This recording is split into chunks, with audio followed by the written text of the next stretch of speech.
व्रत भी है जहां पर हमें भोजन नहीं करना चाहिए। सबसे पहले रवेंदु ग्राही, जिस दिन सूर्य ग्रहण लगा हो, चंद्रमा ग्रहण लगा हो, उस दिन भोजन नहीं करना चाहिए। और दूसरा हरि जन्म काले, जब कृष्ण जन्माष्टमी हो, रामनवमी हो, महाशिवरात्रि पर्व हो, हमारे गुरु महाराज का जन्मोत्सव हो, उस दिन भी हमें व्रत करना चाहिए। और उसके बाद प्राण पर्यंते, अगर घर में किसी की मृत्यु हो जाए तो उस काल में भोजन नहीं करना चाहिए। अगर घर में ब्राह्मणों को भोजन के लिए निमंत्रण दे रखा है, जब तक ब्राह्मण भोजन नहीं कर लेते तब तक भोजन नहीं करना चाहिए। जिस दिन हमने कन्यादान करना है उस दिन भोजन नहीं करना चाहिए। और हरिवासरे, जिस दिन एकादशी तिथि है उस दिन भोजन नहीं करना चाहिए। जदन्नी भोजन, अगर उस दिन हम भोजन करते हैं तो नरकम पर्यंत, नहीं तो हमें नरक की प्राप्ति होती। एकादशी का व्रत हमें जरूर करना चाहिए। नंद बाबा एकादशी का व्रत करते थे। अगले दिन सुबह उठे, सुबह कब उठे? अर्धरात्रि में। कभी कभी ब्रह्म हो जाता है ना, आजकल तो घड़ियां इत्यादि हैं, अलार्म हम लगा लेते हैं, हमारे मोबाइल फोनों में घड़ी है, लेकिन उस समय घड़ी नहीं थी। नंद बाबा को ब्रह्म हो गया। अर्धरात्रि में जमुना जी में स्नान करने के लिए गए, लेकिन वहां वरुण के दूध पकड़ करके नंद बाबा को ले गए वरुण लोग। सारे ब्रज में हल्ला मच गया कि नंद बाबा मिल नहीं रहे, कहाँ गए? तो भगवान ने छानबीन की। भगवान ने नंद बाबा के पद चिन्हों का पीछा किया जो यमुना जी की ओर जा तो रहे थे लेकिन वहां से आ नहीं रहे थे। भगवान ने भी एक गोता लगाया, यमुना जी में उतर गए। जैसे भगवान पहुंचे यमुना जी के भीतर से वरुण लोग, वहां पर वरुण अपने सिंहासन से उठ करके भगवान को प्रणाम करने लगे। भगवान ने कहा कि हमें प्रणाम कर रहे हो, हमारे बाबा को आपने बांध रखा है। तो कहा कि प्रभु क्षमा करना, हमें नहीं पता जी आपके बाबा जी। भगवान की बड़ी स्तुति गाई वरुण ने। नंद बाबा को लेकर के आए। नंद बाबा ने आकर सबसे कहा कि भैया ये मेरा कन्हैया कोई साधारण नहीं है भैया, मुझे तो वो जमदूत, वो काले काले वरुण दूत जो है वो पकड़ करके ले गए, लेकिन वहां पर मेरा कन्हैया जब आया ना तो सबने मेरे कन्हैया के चरणों में दंडवत प्रणाम किया। सारे ब्रजवासी इकट्ठे होकर भगवान के पास गए तो जाकर प्रार्थना करने लगे। त्वमेव माता च पिता तुमेव, त्वमेव बन्धु च सखा तुमेव, त्वमेव माता च पिता तुमेव, त्वमेव बन्धु च सखा तुमेव। सबने भगवान की स्तुति की। भगवान ने कहा कि भैया मेरी स्तुति क्यों कर रहे हो? ब्रजवासी भगवान से कहते हैं कि प्रभु आप बार बार लीला करते हो, बार बार अपनी महानता हमें बताते हो, हमें पता चल जाता है आप भगवान है, लेकिन फिर कोई ना कोई ऐसी बात करके हम सबको आप अपनी माया से विमोहित कर देते हैं। आप बता दो ना आप भगवान है। भगवान ने कहा कि मैं भगवान हूं तो तुम्हें लेना क्या है, तुम्हें मेरे से काम क्या है? तो सारे ब्रजवासी भगवान से कहते हैं, भगवान के सखा कि नहीं हमने तेरे से लेना देना कुछ नहीं है, बस हमने तुझे जानना है कि अगर तू बैकुंठ वाला है तो तेरा बैकुंठ कैसा है। भगवान ने कहा कि ये बात करो ना, बैकुंठ देखना चाहते हो? भगवान अपने सखाओं को लेकर के गए ब्रह्मकुंड में। कहा कि चलो इसमें गोता लगाओ। तो सभी ने गोता लगाया ब्रह्मकुंड में, वो निकले जाकर बैकुंठ में। लेकिन जैसे ही बैकुंठ लोक में गए ना, वहां भगवान ऊंचे सिंहासन पर बैठे हैं और बड़े बड़े ऋषि महात्मा, बड़े बड़े सूर्यवंशी, चंद्रवंशी, क्योंकि भगवान के अनेकों सृष्टियां, अनेकों सृष्टियों के ब्रह्मा, अनेकों सृष्टियों के भगवान शिव, सनकादि ऋषि, नारद जैसे योगी, बड़े बड़े राज ऋषि, बहुत बड़े बड़े सूर्यवंशी, चंद्रवंशी, लंबी लंबी कितारों में भगवान का दर्शन के लिए लंबी लाइन लगा करके खड़े हैं। ब्रजवासी जाकर के कहते राधे राधे। भगवान के पार्षदों ने मुख पर हाथ रख दिया, भैया यहाँ पर तो शांति, जहाँ भगवान शांताकार होकर के बैठे, जहाँ पर किसी प्रकार का हल्ला नहीं होना चाहिए। शांताकारं भुजंग शयनं पद्मनाभं सुरेशं, विश्वाधारं गगन सदृशं मेघवर्णं शुभांगं, लक्ष्मीकांतं कमलनयनं योगी विद्यागम्यं, वंदे विष्णुं भवभयहरं सर्वलोकैकनाथं। तो भगवान की स्तुति हो रही है। ब्रजवासियों को सुबह से शाम हो गई, भगवान तक पहुंचते पहुंचते जैसे ही भगवान को देखा, भगवान ऊपर मुस्कुरा रहे हैं। ब्रजवासियों ने भगवान को नीचे से प्रणाम किया, पीछे आए और कहा कि कन्हैया हमें तो वृंदावन में ही बुला ले। आंखें बंद की, सारी वृंदावन में पुनः लौट आए। भगवान फिर हंसने लगे। भगवान ने कहा कैसा लगा बैकुंठ? ब्रजवासी कहते हैं भैया तेरा बैकुंठ तो बहुत जोरदार है, लेकिन कन्हैया एक बात का बुरा मत मानना, तेरे बैकुंठ में कोई कमी नहीं है, लेकिन हमारे वृंदावन से बढ़िया नहीं है, क्योंकि बैकुंठ में भगवान बड़े मुश्किल से मिलते हैं। और वृंदावन में मेरे ठाकुर जी किसी भी गली में, किसी भी कोने में, कहीं पर भी, कहीं राधा रानी के चरण दबाते हुए, कभी गोपियों के साथ रास रचाते हुए मिल जाएंगे। करते रहोगे भजन धीरे धीरे, करते रहोगे भजन धीरे धीरे, जो करते रहोगे भजन धीरे धीरे, करते रहोगे भजन धीरे धीरे, तो मिल जाएगा सजन धीरे धीरे, जो करते रहोगे भजन धीरे धीरे, जो करते रहोगे भजन धीरे धीरे। गोविंद मेरो है, गोपाल मेरो है, गोविंद मेरो है, गोविंद मेरो है, गोपाल मेरो है, गोविंद मेरो है, गोपाल मेरो है। श्री मांगे बिहारी नंद लाल मेरो है, श्री मांगे बिहारी नंद लाल मेरो है, गोविंद मेरो है, गोपाल मेरो है, गोविंद मेरो है, गोपाल मेरो है, गोविंद मेरो है, गोपाल मेरो है, गोविंद मेरो है, गोपाल मेरो है। भगवान ने बहुत सुंदर सुंदर लीलाएं की। तो आइए बंधुओं, भगवान की सुंदर लीला, ऐसी लीला जो कलयुग के प्राणियों के लिए बहुत ज्यादा भाग्य से प्राप्त होने वाली लीला है। इस लीला का नाम है रास लीला। कौन सी लीला? कौन सी लीला? रास लीला। लेकिन बंधुओं, रास लीला में प्रवेश करने से पहले थोड़ा सा जान लो कि ये रास लीला कोई ऐसी वैसी लीला नहीं है, ये काम की लीला नहीं है, ये लीला काम को हराने की लीला है। क्योंकि काम ने हर किसी को हराया, लेकिन जब भगवान के पास काम गया ना, भगवान ने कहा कि भैया ऐसे नहीं, ऐसे तुम्हारा हमारा युद्ध होगा तो मजा नहीं आएगा, तुम्हें हराने में मजा नहीं आएगा। मजा कब आएगा? जब हम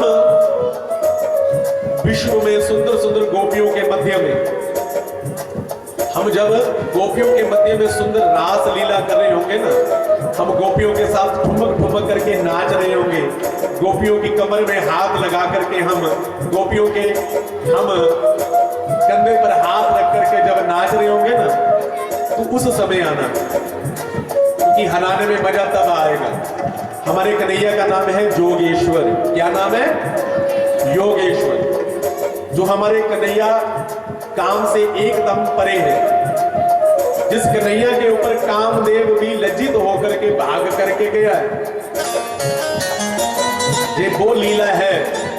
इस लीला को गाने से पहले शुकदेव जी ने भगवान को भगवान कहा है, कहा कि भैया सबसे पहले ये जान लो, ये लीला किसी साधारण व्यक्ति की नहीं है, ये भगवान के किसी अंश अवतार की लीला नहीं है, ये साक्षात भगवान की लीला है। भगवान पिता रात्रि शरदो पुल्ल मल्लिका भिक्षरन्तु मनश्चक्रे योग माया उपाश्रिता। भगवान पिता रात्रि, भगवान ने एक ऐसी रात्रि का चयन किया जिस रात्रि का नाम है शरद पूर्णिमा। क्या नाम है? शरद पूर्णिमा। ये जो ऋतु चल रही है ना, ये वही ऋतु चल रही है। इस ऋतु का नाम है शरद ऋतु। कौन सी ऋतु चल रही है? शरद ऋतु। लेकिन शरद ऋतु प्रारंभ कहां से होती है? शरद पूर्णिमा से। शरद पूर्णिमा के दिन चंद्रमा पृथ्वी के एकदम पास में रहते हैं। जितनी सुंदर, जितनी चांदनी, जितनी सुंदर रात्रि शरद पूर्णिमा की है, उतनी सुंदर रात कोई नहीं। उस दिन चंद्रमा पृथ्वी के इतने पास में रहता है कि लोग अगर अपने छत पर खीर बना करके रख दें तो चंद्र उसमें भी अमृत को छोड़ जाता है। इसलिए हमारी माताएं बहनें, हमारी बूढ़ी माताएं शरद पूर्णिमा के दिन अपने घर में खीर बना करके रात्रि में छत पर सजा कर रखती हैं, क्योंकि चंद्रमा की किरणें जिनमें अमृत है वो अमृत बन जाती है खीर। उसी रात्रि में मेरे ठाकुर जी ने गोपियों के साथ रास रचाई है। ये गोपियां कौन है? जिन्होंने ना जाने कितने समय से, हजारों वर्षों से जो भगवान की राह ताक रही है। ये राजा बलि के यज्ञ की वो यज्ञ पत्नियां भी हैं, वो कन्याएं भी हैं, दंडकारण्य के ऋषियों की पत्नियां भी हैं, वो ऋषि भी हैं जो भगवान को आलिंगन करना चाहते हैं, भगवान को जो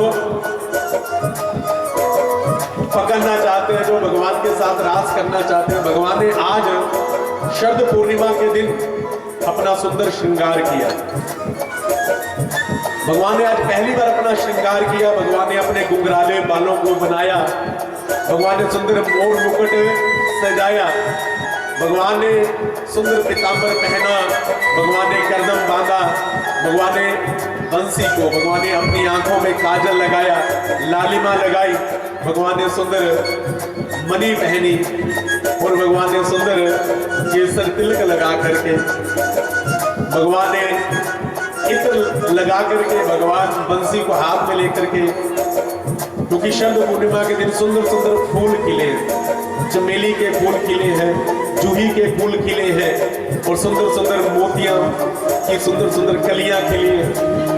सुंदर सुंदर पुष्पों के मध्य में मेरे ठाकुर जी झुकते झुकते झुकते झुकते मेरे ठाकुर जी बंसी हाथ में लेकर के पहुंचे हैं बंसी बट पर। बंसी बट पर मेरे ठाकुर जी ने अपनी कमरिया को, आसन को बिछाकर ठाकुर जी ऊपर बैठ गए। भगवान ने अपने हाथों में बंसी रखी, बंसी को भगवान ने अपने हाथों पर रखा और मेरे ठाकुर जी ने बंसी की इतनी प्रशंसा की, इतनी प्रशंसा की, इतनी प्रशंसा की। भगवान कहते हैं कि बंसी, तुम्हें पता है जितना प्यार, जितनी सेवा मैं तेरी करता हूं ना, इतनी सेवा कोई किसी की नहीं कर सकता। बंसी ने कहा कि प्रभु वो कैसे? भगवान ने कहा कि देखो, जब मैं तुम्हें दोनों हाथों के ऊपर रखता हूं ना, कि मानो मैं तुम्हें अपने हाथों का पलंग देता हूं। पलंग किसका देता हूं? अपने हाथों का, अपने कर कमलों का तुम्हें पलंग बिछाता हूं। और फिर जब मैं तुम्हारे छिद्र को, तुम्हारे सबसे पहले छिद्र को अपने होठों के ऊपर रखता हूं ना, समझ लो कि अपने अधरों का, अपने होठों का तुम्हें मैं तकिया लगाता हूं। भगवान कहते हैं कि फिर मेरे घुंघराले बाल जब तुम्हारे ऊपर लहराते हैं ना, समझ लो कि मैं तुम्हें वायु कर रहा हूं। जब मेरी पलकें तुम्हारे ऊपर लहराती है, समझ लो मैं तुम्हें बड़े बड़े पंखे कर रहा हूं, बड़े बड़े पंखों से तुम्हारी सेवा कर रहा हूं। और फिर जब मेरे कुंडल जो है वो तुम्हारे ऊपर लहराते हैं, समझ लो कि तुम्हारे ऊपर दो दो छत्र कर रहा हूं, स्वर्ण छत्र कर रहा हूं, मोतियों के छत्र कर रहा हूं। बंसी ने भगवान से कहा कि प्रभु बस बस बस, प्रशंसा करना तो कोई आपसे सीखे। इतनी प्रशंसा, इतनी प्रशंसा। प्रभु ये बताइए कि आपको मेरे से काम क्या है, क्योंकि बिना काम के कोई किसी की प्रशंसा नहीं करता। काम बताइए। भगवान मुस्कुराए। भगवान कहते कि बंसी, काम ये है कि तुमने जाना है और सारी गोपियों के कान में मेरा संदेश पहुंचाना है। भगवान ने ऐसी बंसी बजाई, ऐसी बंसी बजाई, जो बंसी पूरे ब्रजमंडल में जिस गोपी को मेरे ठाकुर जी ने बुलाना है, ये बंसी उसी गोपी का नाम उच्चारण करती है और मेरे ठाकुर जी उन गोपियों को संदेशा भेजते। वृंदावन में बंसी बाजी तीन लोग धुन छाई, वृंदावन में बंसी बाजी तीन लोग धुन छाई। वो वृंदावन में बंसी बाजी तीन लोग धुन छाई, वृंदावन में बंसी बाजी तीन लोग धुन छाई। बोले वीणा नारद दौड़े और शिव समाधि बिसराई, ले वीणा नारद दौड़े और शिव समाधि विसराई। मुरलिया हरि की मधुबन में धूम मचाई, मुरलिया हरि की मधुबन में धूम मचाई। मुरलिया हरि की मधुबन में धूम मचाई, मुरलिया हरि की मधुबन में धूम मचाई।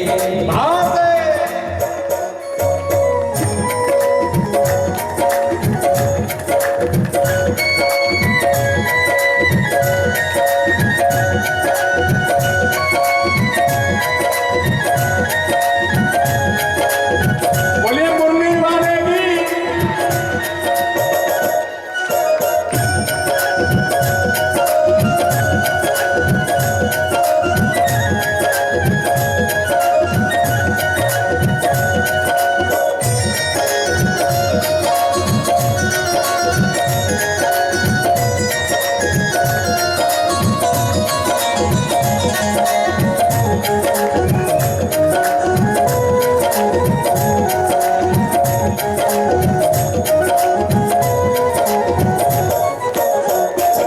जैसे गोपियों के कान में मेरे ठाकुर जी की बंसी पड़ी, सारी गोपियां अपनी सुध बुध भूल बैठी।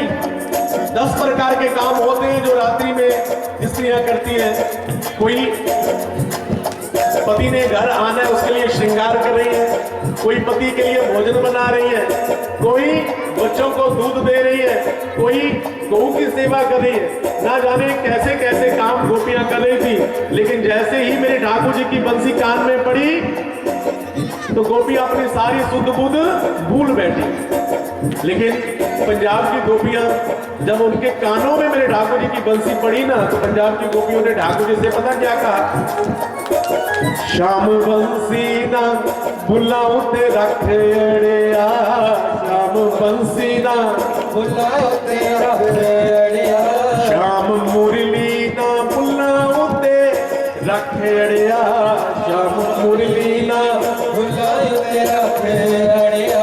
तेरी बंसी पवाड़े पावे रखेड़िया, तेरी बंसी पवाड़े पावे रखेड़िया। वो साडी लड़ गई है तेरे नाल आखेड़िया, साडी लड़ गई है तेरे नाल आखेड़िया, तेरी बंसी पवाड़े पावे रखेड़िया, तेरी बंसी पवाड़े पावे रखेड़िया।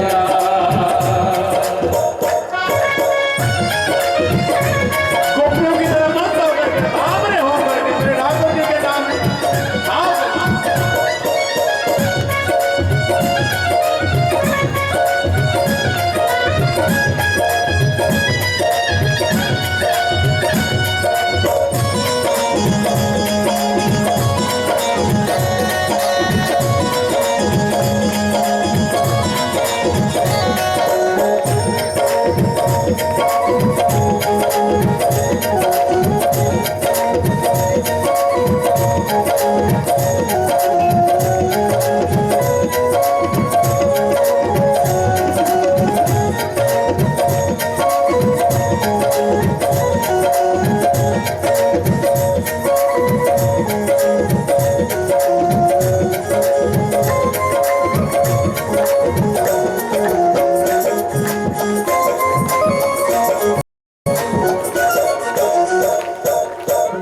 बंसी तेरी विच परे आए जादू, बंसी तेरी विच परे आए जादू, साडा साडे दिल ते ना रहंदा है काबू, साडा साडे दिल ते ना रहंदा है काबू। वो साडा साडे दिल ते ना रहंदा है काबू, साडा साडे दिल ते ना रहंदा है काबू। वो भैड़े लोकी करड़गे शक अड़िया, भैड़े लोकी करड़गे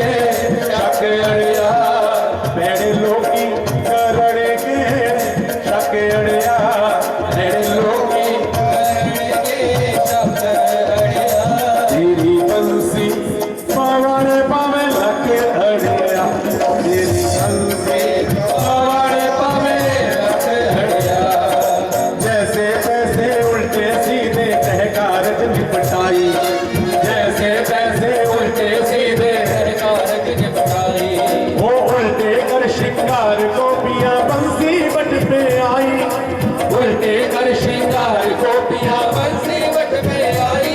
मोर लिया हरि की मधुबन में धूम मचाई रे, मोर लिया हरि की मधुबन में धूम मचाई रे, मोर लिया हरि की मधुबन में धूम मचाई रे, मोर लिया हरि की मधुबन में धूम मचाई रे। ठाकुर जी की ऐसी बंसी गोपियों ने सुनी कि सारा काम उल्टा सीधा निपटा दिया। कैसे निपटाया?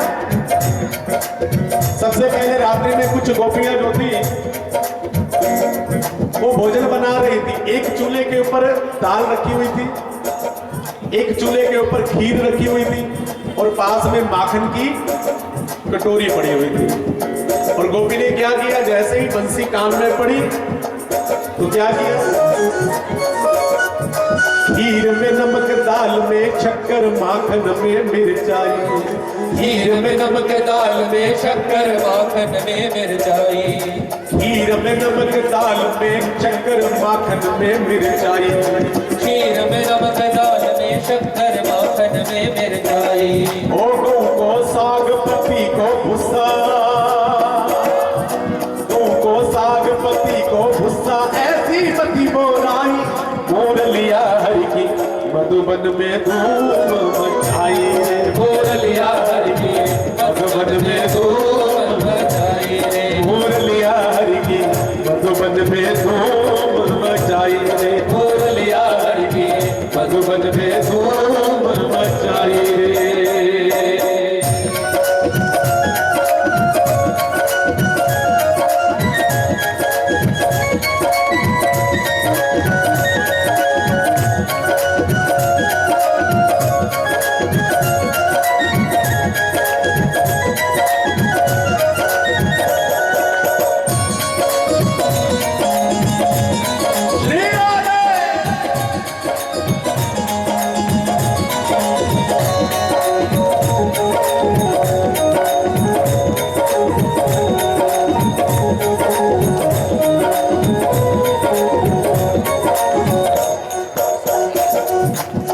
गोपी ने दाल में शक्कर डाल दी, खीर में नमक डाल दिया, माखन में मिर्ची डाल दी, अपने पति के लिए भोजन लेकर के जा रही थी। ऐसी बंसी कान में पड़ी और भोजन ले जाकर के गौ मैया के आगे रख दिया और गौ मैया के पास जो भूसे की टोकरी पड़ी हुई थी वो ले जाकर के अपने पति के सामने रख दी। ऐसी ऐसी मति गोराई गोपियों की, गोपियां श्रृंगार कर रही थी कुछ गोपियां, और ठाकुर जी की ऐसी बंसी कान में पड़ी कि सारा श्रृंगार उल्टा पुल्टा। काजल आंख में लगाया जाता है, उसे होंठों पे लगा लिया, जो होंठों पर लालिमा लगाई जाती है उसे आंख में सजा लिया, और जो पायल पैर में पहनी जाती है उसे हाथ में पहन लिया, और हाथ में पहनने वाला जो कंगन है वो पैर में पहन लिया, जो बिंदी जो है माथे पे लगाई जाती है उसे गाल पर लगा लिया।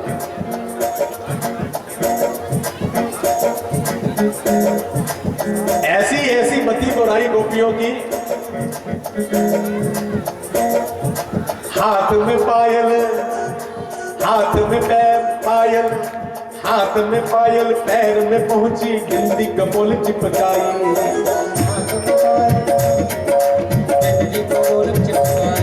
उल्टे कर श्रृंगार गोपियां बंसी बट पे आई, उल्टे कर श्रृंगार गोपियां बंसी बट पे आई।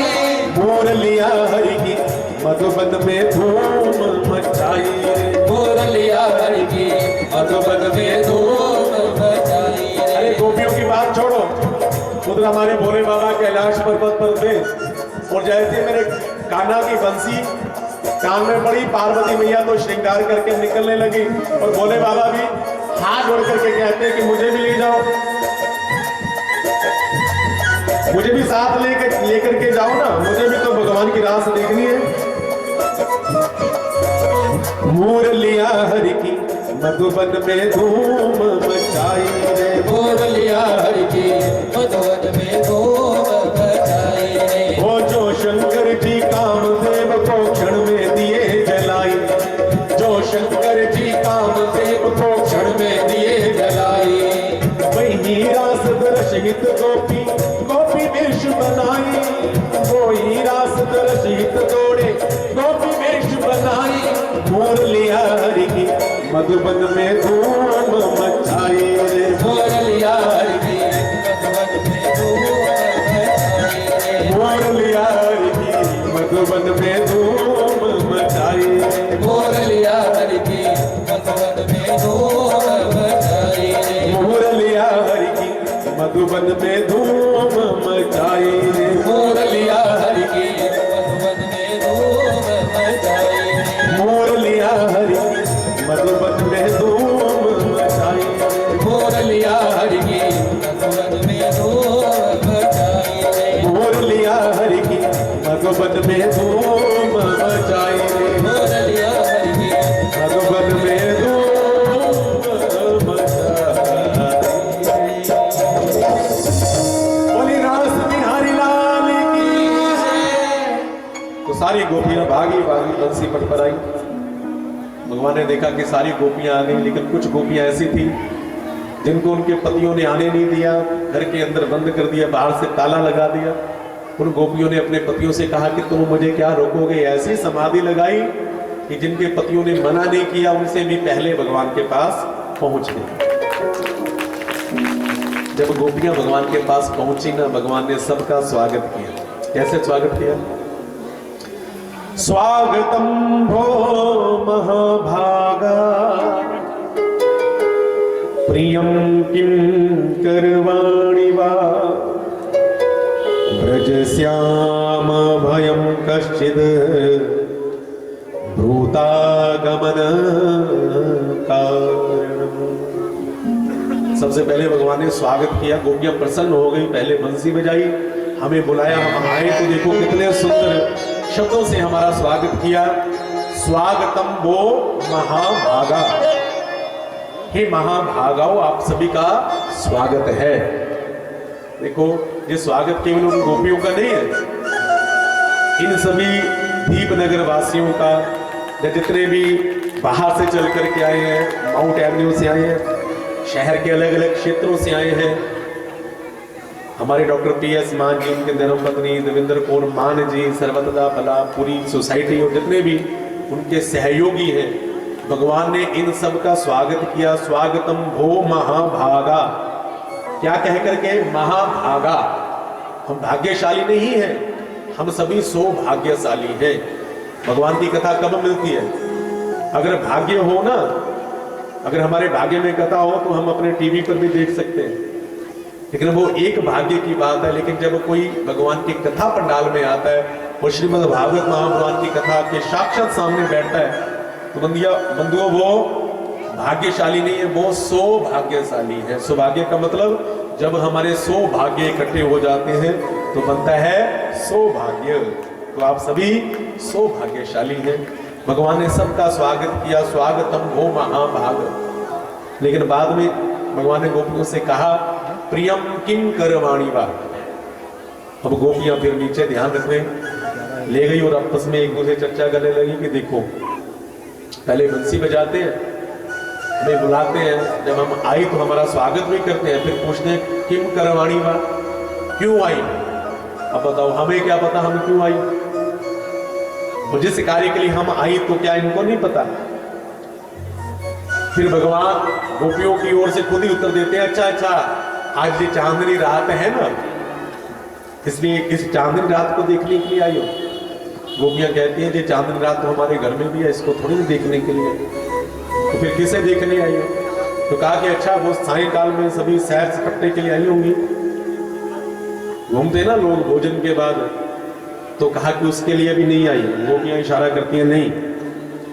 फिर भगवान ने कहा कि लगता है कि तुम्हारे पतियों के साथ झगड़ा हो गया, पतियों से लड़ झगड़ करके तो नहीं आई। अब गोपियां बेचारी कुछ भी नहीं बोलती, चुपचाप खड़ी है। भगवान ने कहा कि इसका मतलब अगर तुम कुछ बोल नहीं रही, कोई इशारा नहीं कर रही, इसका मतलब पतियों से लड़ाई झगड़ा करके ही आई हो। और भगवान उनको कथा सुनाने लगे पतिव्रता नारियों की। अरे ये तो बहुत बुरी बात है, अपने पति से कभी झगड़ा नहीं करना चाहिए। पति जैसा भी है, भला है बुरा है, जैसा भी है, मेरा पति मेरा देवता है, पति को देवता समझो। पतियों से कभी झगड़ा नहीं करना चाहिए। वो बहुत अच्छी स्त्रियां नहीं होती जो अपने पतियों से झगड़ा करती। अपने पतियों का सदा सम्मान करना चाहिए। ये पतिव्रत धर्म जो पत्नियां निभाती है ना, भगवान भी उसके सामने नतमस्तक हो जाते हैं, भगवान भी उनको प्रणाम करते हैं। भगवान ने हजारों एग्जाम्पलें दी। भगवान ने कहा कि देखो मैं आपको कथा सुनाता हूं। एक पतिव्रता नारी थी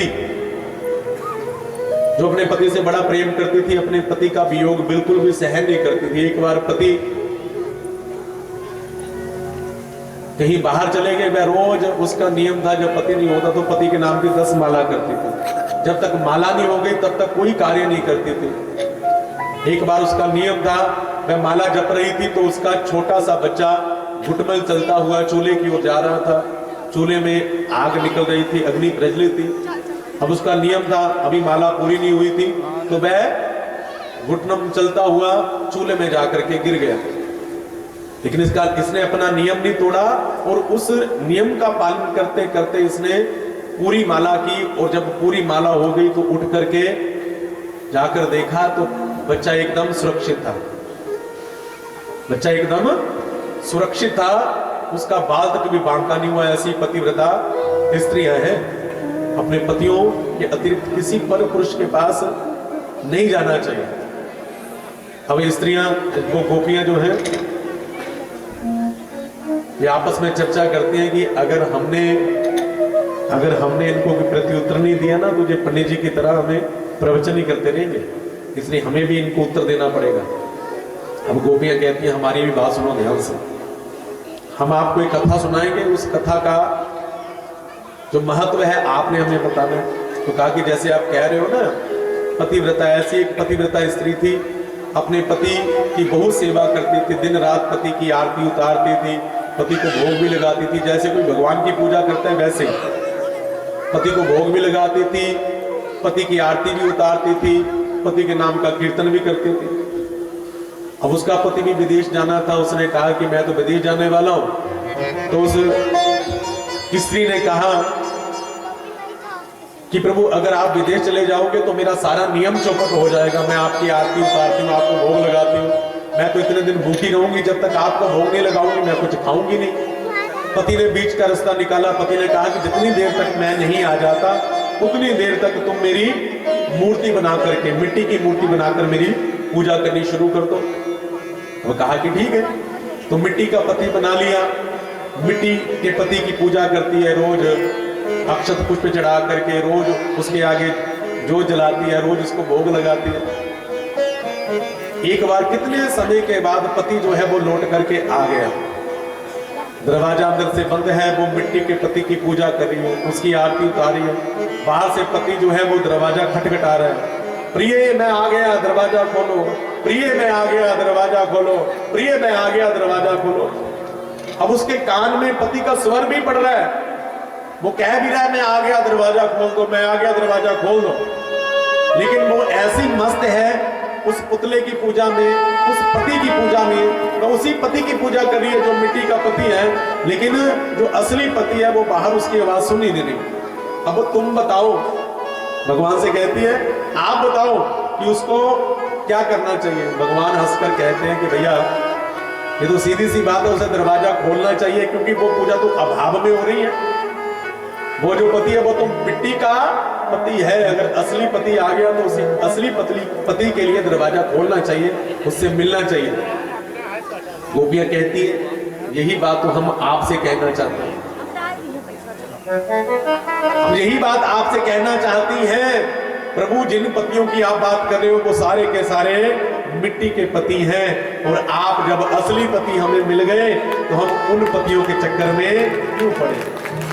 भगवान मुस्कुराए, भगवान ने कहा कि मैं तो तुम्हारी परीक्षा ले रहा था, मैं तो तुम्हारी परीक्षा ले रहा था और तुम सभी परीक्षा में पास हो गए। चलो अब रास रचाते हैं। और उन सखियों में एक मुख्य सखी है जिनका भागवत में नाम नहीं है, लेकिन वो कौन है, वो हमारी राधा रानी।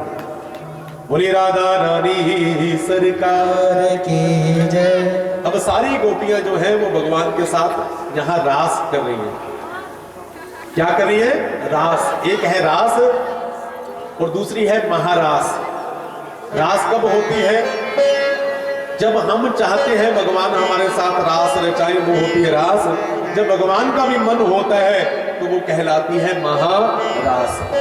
गोपियों ने भगवान के साथ रास रचाई, लेकिन गोपियां भगवान के साथ नाचती नाचती भगवान के साथ रास रचाती रचाती मन में सोचती हैं, क्या सोचती है? मन में सोचती है कि देखो हम कितनी भाग्यशाली हैं, हम में ऐसा क्या है जो भगवान हमारे साथ रास रचा रहे हैं। लेकिन दुनिया में ऐसी कितनी स्त्रियां होंगी जिनको भगवान ने छोड़ दिया, भगवान को क्रोध आ गया, भगवान को क्रोध आया, भगवान रुष्ट हो गए और भगवान ने वो सभी गोपियों को छोड़ दिया। सारी गोपियां जो है वो वहां से भगवान को वंचित देख करके आपस में चर्चा करने लगी कि भगवान कहाँ गए। और भगवान राधा रानी को लेकर के गोपियों के मध्य से अंतर ध्यान हो गए। अब गोपियों के मन में आया कि भैया भगवान कहाँ चले गए। गोपियां पूरे वन में भगवान को ढूंढने लगी और पूछती है वृक्षों से, वृक्षों से पूछने लगी कि आपने कहीं भगवान को देखा। आगे गई तुलसी मैया थी, तुलसी मैया से जाकर के पूछा कि हे तुलसी, आपने हमारे कन्हैया को देखा? आपने हमारे कन्हैया को देखा? तो तुलसी जो थी वो हवा से ऐसे झूल रही थी। अब गोपियों को लगा कि तुलसी जो है हमें मना कर रही है, और गोपियां तुलसी को कहती है कि जे हमारी सोतन है ना, ये हमें भगवान का पता क्यों बताएगी, क्योंकि भगवान इसको मिले हुए हैं ना, ये हर समय भगवान के ऊपर रहती है ना, इसलिए इसे भी अभिमान है, ये भी हमारी तरह अभिमानी है, ये हमें भगवान का पता नहीं बताएगी, क्योंकि इसको तो भगवान मिल चुके हैं। आगे गई, पीपल का वृक्ष था, उसे प्रणाम किया, कहा कि आप हमारे प्यारे का पता बताओगे। पीपल भी हवा से हिल रहा था। गोपियां पीपल को भी कहती है कि ये भी अभिमानी हो गया है, इसलिए ये हमें कहाँ बताएगा, इसकी इतनी पूजा होती है ना, हम इतना इसको जल चढ़ाते हैं, इसलिए ये अभिमानी है, ये भी नहीं बताएगा। गोपियां ऐसे भगवान को ढूंढती हुई जा रही हैं। भगवान आगे राधा रानी को लेकर जा रही है, कहाँ? निकुंजों में। ये रास के बाद की लीला है निकुंज लीला, लेकिन भागवत में रास लीला के बाद निकुंजों की लीला का, क्योंकि राजा परीक्षित को शुकदेव ने निकुंजों की कथा नहीं सुनाई। अगर हम अपनी बात करें तो हम रास के भी अधिकारी नहीं है, लेकिन जैसे ही भगवान निकुंज में राधा रानी को लेकर के गए, राधा रानी के साथ भगवान है, लेकिन भगवान का ध्यान कहाँ है? कहाँ है? गोपियों के पास भगवान का ध्यान है। कभी कभी होता है ना, हम बैठे तो कथा में है, लेकिन हमारा ध्यान हमारे घर चला जाता है कि भैया टाइम हो गया बहुत, अभी तक कथा को विश्राम नहीं मिला, ये नहीं हुआ, घर में ना जाने ऐसा होगा वैसा होगा। ये मन जो है ना हमें भगवान से मिलने नहीं देता। मन के हारे हार है, मन के जीते जीत, मन ही मिलावत नाम से, मन ही करत फजीत। राधा रानी ने थोड़ी सी लीला की। राधा रानी कहती है कि मुझे पता है कि तुम्हारा ध्यान मेरे पास नहीं है, वो तो मेरे साथ है, लेकिन ध्यान गोपियों के पास है। क्या कर रही होगी, कैसे मुझे ढूंढ रही होगी, यही सोच रही हो ना। भगवान ने कहा कि राधे छोड़ो, चलो आगे चलते हैं। राधा रानी कहती मैं नहीं जाऊंगी, मैं नहीं जाऊंगी। क्यों नहीं जाऊंगी? राधा रानी ने कहा कि मैं थक गई हूं। भगवान ने कहा कि चलो मेरी पीठ पर बैठ जाओ। राधा रानी को भी मान आ गया कि गोपियों को तो छोड़ दिया, लेकिन मुझे नहीं छोड़ सकते। भगवान ने उसी समय राधा रानी को भी छोड़ दिया। राधा रानी को जब लगा कि भगवान ने छोड़ दिया, राधा रानी मूर्छित होकर के गिर पड़ी। पीछे से गोपियां आई, गोपियों ने राधा रानी को मूर्छित अवस्था में देखा। कृष्ण कृष्ण कृष्ण कृष्ण कह करके गोपियों राधा रानी को होश में लेकर के आई। राधा रानी से गोपियों ने कहा कि क्या प्रभु ने आपको भी छोड़ दिया? राधा रानी ने कहा कि जो गलती आपसे हुई है वही गलती मेरे से भी हुई है। तो कहा कि फिर भगवान कब मिलेंगे? तो कहा कि भगवान के लिए हम सबको गीत गाना पड़ेगा। प्रेम से जय श्री राम, जय श्री राम। कहा कि वो गीत गाने से मिलेगा, हम सबको मिलकर के गीत गाना पड़ेगा। और इस गीत का नाम है बंधु गोपी गीत। इस गीत के एक दो पद हम मिलकर के गाएंगे, जो कि समय का अभाव है। और उसके बाद हम मथुरा की ओर चलेंगे, वहां कंस मामा का उद्धार करके आप सबको लेकर के चलेंगे हम। कहां पर? द्वारिका में। वहां जाकर के हमारे ठाकुर जी का सुंदर विवाह होगा। प्रेम से जय श्री राधे, जय श्री राधे। जोड़ करके आंखें बंद करके इस गोपी गीत को श्रवण करें, क्योंकि गोपी गीत का श्रवण करने से, गोपी गीत का गायन करने से हमें एक ना एक दिन ठाकुर जी की प्राप्ति जरूर होती है। इसलिए भाव से इस गीत को श्रवण करें, मन लगा कर।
गाया, जिस गोपी गीत में बड़े सुंदर सुंदर भाव है। जयति तेदिकम जन्म नाम ब्रज श्रयत इंदिरा शाश्वत रही। प्रभु, जब से आपने ब्रज में जन्म लिया है, ये ब्रज का सौभाग्य बढ़ गया है। जयति तेदिकम जन्म नाम ब्रज श्रयत इंदिरा शाश्वत रही। मानो लक्ष्मी मैया ने इस ब्रज को अपना धाम बना लिया है। तब से प्रभु बड़े बड़े राज ऋषि, बड़े बड़े संत महात्माओं ने ब्रज को अपना घर बना लिया है। प्रभु, आप जीव को जब अपने में मिला लेते हैं तो फिर जीव को अपने से वियोग मत कीजिए, क्योंकि हम आपका वियोग सहन नहीं कर सकते। प्रभु, हम आपके बिना जी नहीं सकते। आपके बिना तो अगर हम मर जाएं तो हमें उतना दुख नहीं है, लेकिन जितना दुख आपके वियोग का है। बहुत सुंदर सुंदर भाव गोपियों ने रखे हैं। भगवान उन गोपियों के भाव से प्रसन्न हुए हैं और भगवान उन गोपियों के मध्य में प्रकट हो गए हैं। बोलिए वृंदावन में हरिलाल की जय। भगवान ने उस गोपियों के साथ अब महारास की है। पहले भगवान ने क्या किया था? रास, लेकिन अब की है महारास।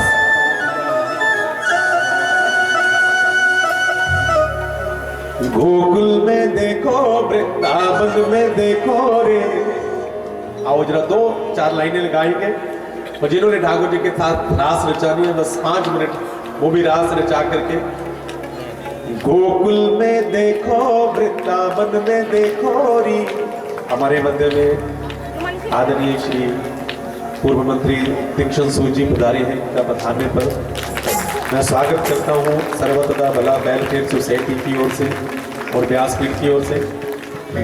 गोकुल में देखो, वृंदावन में देखो री। गोकुल में देखो, वृंदावन में देखो री। मुरली बाजे रे, श्याम संग राधा नाचे रे। श्याम संग राधा नाचे रे, श्याम संग। राधा नाचे रे। गोकुल में देखो, वृंदावन में देखो री। गोकुल में देखो, वृंदावन में देखो री। मुरली बाजे रे, श्याम संग राधा नाचे रे। श्याम संग राधा नाचे रे, श्याम संग राधा नाचे रे।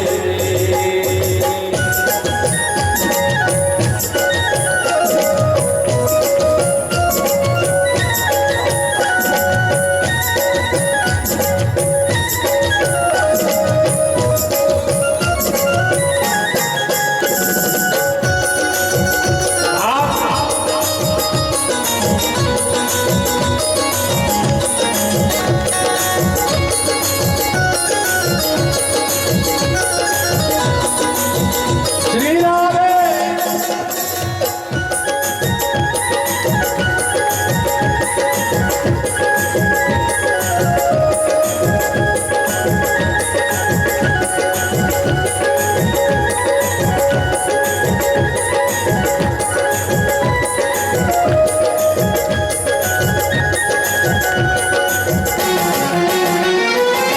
शम शम नाचे राधा रानी, सुनकर मधुर मुरलिया। सुनकर मधुर मुरलिया। ओ सुनकर मधुर मुरलिया। ओ श्याम सभी पर सब बलिहारी, ग्वाल वाले और गैया। ग्वाल वाले और गैया। बाल वाले और गैया। वो सरल सरल चाल रे, तिरशीपुर भैया रे। सरल सरल चाल रे, तिरशीपुर भैया रे। देगा गाजे थे, श्याम संग राधा नाचे रे। श्याम संग राधा नाचे रे, श्याम संग राधा नाचे रे। श्याम संग राधा नाचे रे।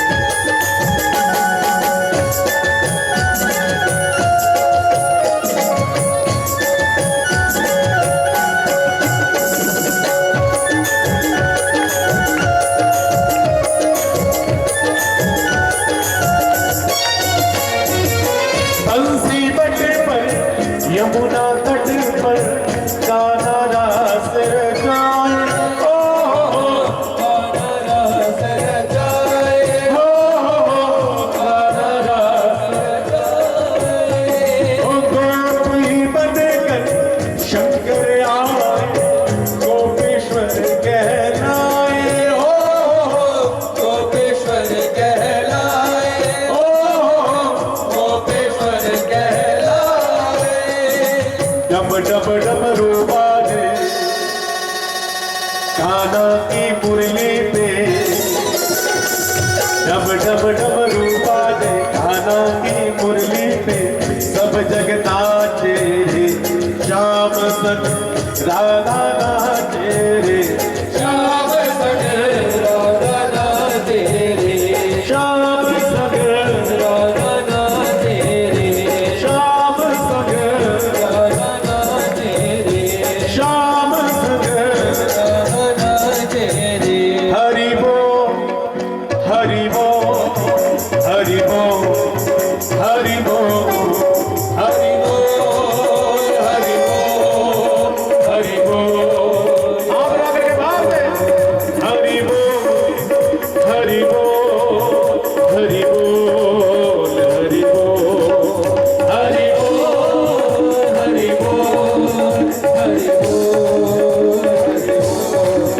हरि बोल, हरि बोल हरि बोल हरि बोल हरि बोल हरि बोल हरि बोल हरि बोल।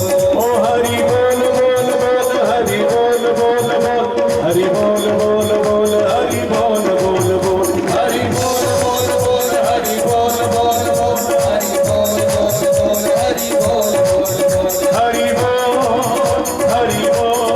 बोल हरि बोल हरि बोल हरि बोल हरि बोल हरि बोल ओ हरि बोल हरि बोल हरि बोल हरि बोल हरि बोल हरि बोल हरि बोल हरि बोल, हरि बोल। बोलिए वृंदावन में हरि लाल की, बोलिए रास बिहारी लाल की। तो हमारे ठाकुर जी ने रास रचाई, हमारे राम जी ने मर्यादा बताई। राम और कृष्ण को अपने हृदय में लेकर के चलिए। और 22 जनवरी को हमारे राम जी प्रतिष्ठित होने वाले, अपने घर आने वाले। हमने कल आपको भजन भी सुनाया था। त्रेता युग में 14 वर्षों का वनवास था, लेकिन कल युग में न जाने कितने वर्षों का वनवास।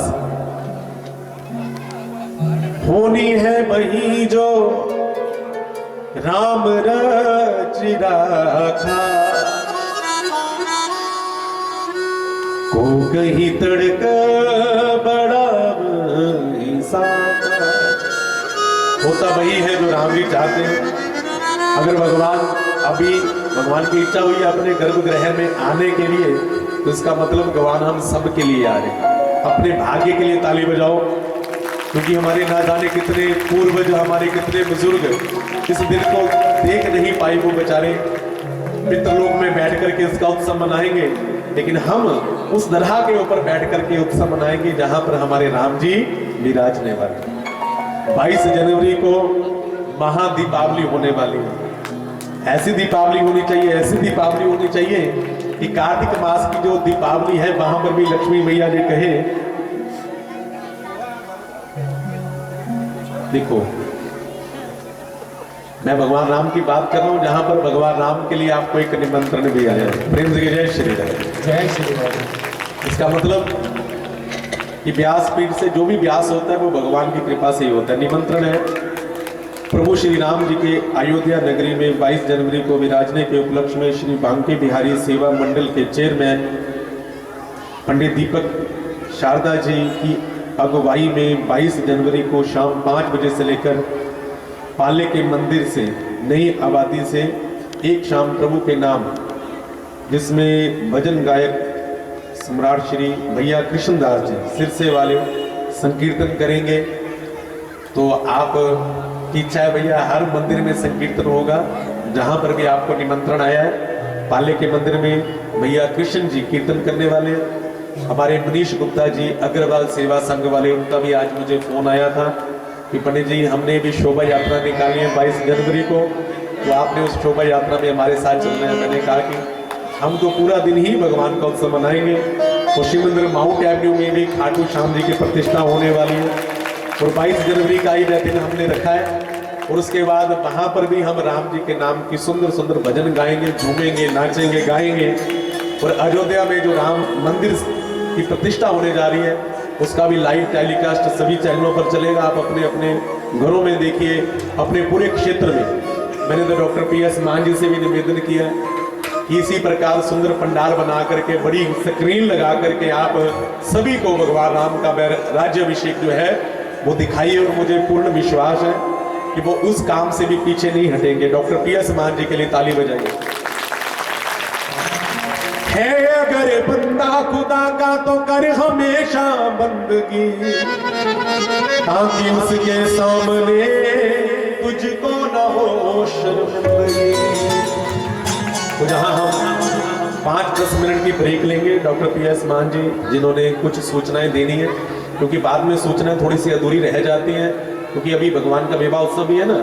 तो जल्दी जल्दी हम मथुरा चलेंगे और मथुरा में जाकर के फिर कंस मामा को मार करके फिर चलेंगे द्वारिका में। फिर ठाकुर जी की सुंदर बारात लेकर के आएंगे।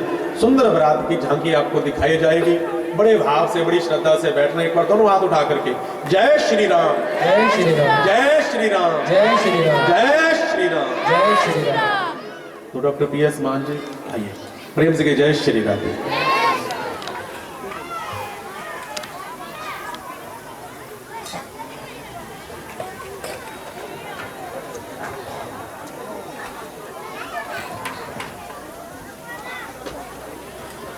जय श्री राधे। ਸਾਡੇ ਵਿੱਚ ਸਤਿਕਾਰਯੋਗ ਸਾਬਕਾ ਕੈਬਨਿਟ ਮਿਨਿਸਟਰ ਤੀਕਸ਼ਣ ਸੂਦ ਜੀ ਆਏ ਹਨ। ਉਹਨਾਂ ਦਾ ਮੈਂ ਵਾਰਡ ਨੰਬਰ 27 ਦੇ ਵਿੱਚ ਆਉਣ ਤੇ ਵਾਰਡ ਨੰਬਰ 27 ਦੇ ਨਿਵਾਸੀਆਂ ਵੱਲੋਂ ਸਰਬੱਤ ਦਾ ਭਲਾ ਵੈਲਫੇਅਰ ਸੁਸਾਇਟੀ ਵੱਲੋਂ ਇੱਥੇ ਆਉਣ ਤੇ ਸਵਾਗਤ ਕਰਦਾ ਹਾਂ। ਸਾਡੇ ਵਿੱਚ ਰਾਜੂ ਬਾਬਾ ਜੀ ਸ਼ੇਰਗੜ੍ਹ ਤੋਂ ਆਏ ਹਨ, ਉਹਨਾਂ ਦਾ ਵੀ ਬਹੁਤ ਬਹੁਤ ਸਵਾਗਤ ਹੈ ਜੀ। ਹੁਣ ਮੈਂ ਸਾਬਕਾ ਕੈਬਨਿਟ ਮੰਤਰੀ ਸ਼੍ਰੀ ਤੀਕਸ਼ਣ ਸੂਦ ਜੀ ਨੂੰ ਬੇਨਤੀ ਕਰਾਂਗਾ ਕਿ ਵਾਰਡ ਵਾਸੀਆਂ ਦੇ ਨਾਲ, ਸੰਗਤ ਦੇ ਨਾਲ ਆਪਣੇ ਵਿਚਾਰ ਸਾਂਝੇ ਕਰਨ। ਸਾਬਕਾ ਮੰਤਰੀ श्री तीक्ष्ण सूद जी।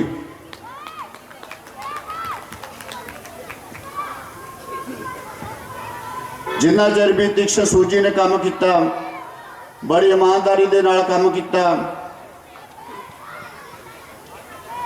जो मिनिस्टर रह चुके हैं उन्हां ते कोई ना कोई दाग लगा, पर साडे हुशियारपुर दे मिनिस्टर हैं जिहड़े अज तक बेदाग हैं। किसी तो भी, किसी गलों भी, किसी पासों भी इन्हां ते कोई उंगली नहीं चक सकता। तो मैं इस वेले इन्हां नूं अपने विचार पेश करने की बेनती करदा जी। जय श्री राम।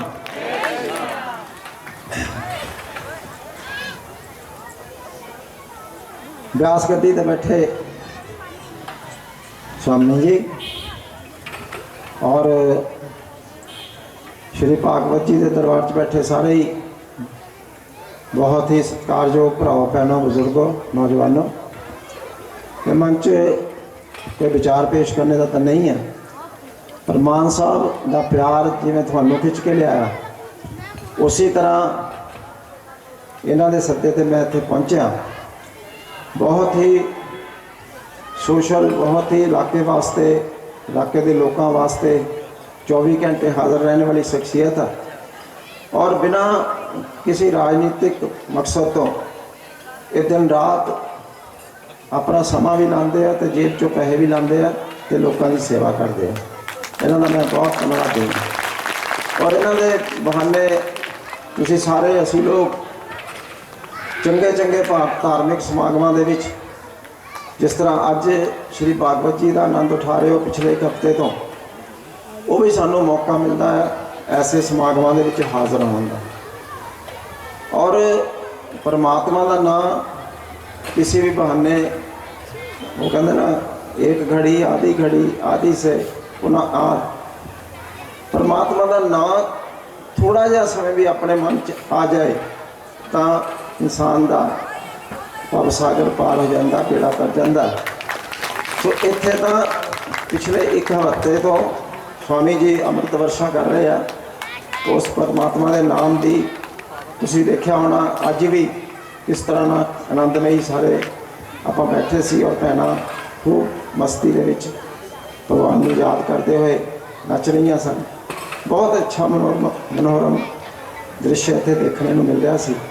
सो मैं ज़्यादा नहीं कहना, भागवत समाप्ति की ओर है। मैं यही कहना चाहांगा कि जिस तरह स्वामी जी ने बेनती की है कि 22 तरीक सारे विश्व के विच एक इतिहासिक दिन है, जिथे भी भारतवंशी सारी दुनिया के विच रहिंदे हैं, वो इन्हूं एक वड्डी दिवाली के तौर पर मनान जा रहे हैं।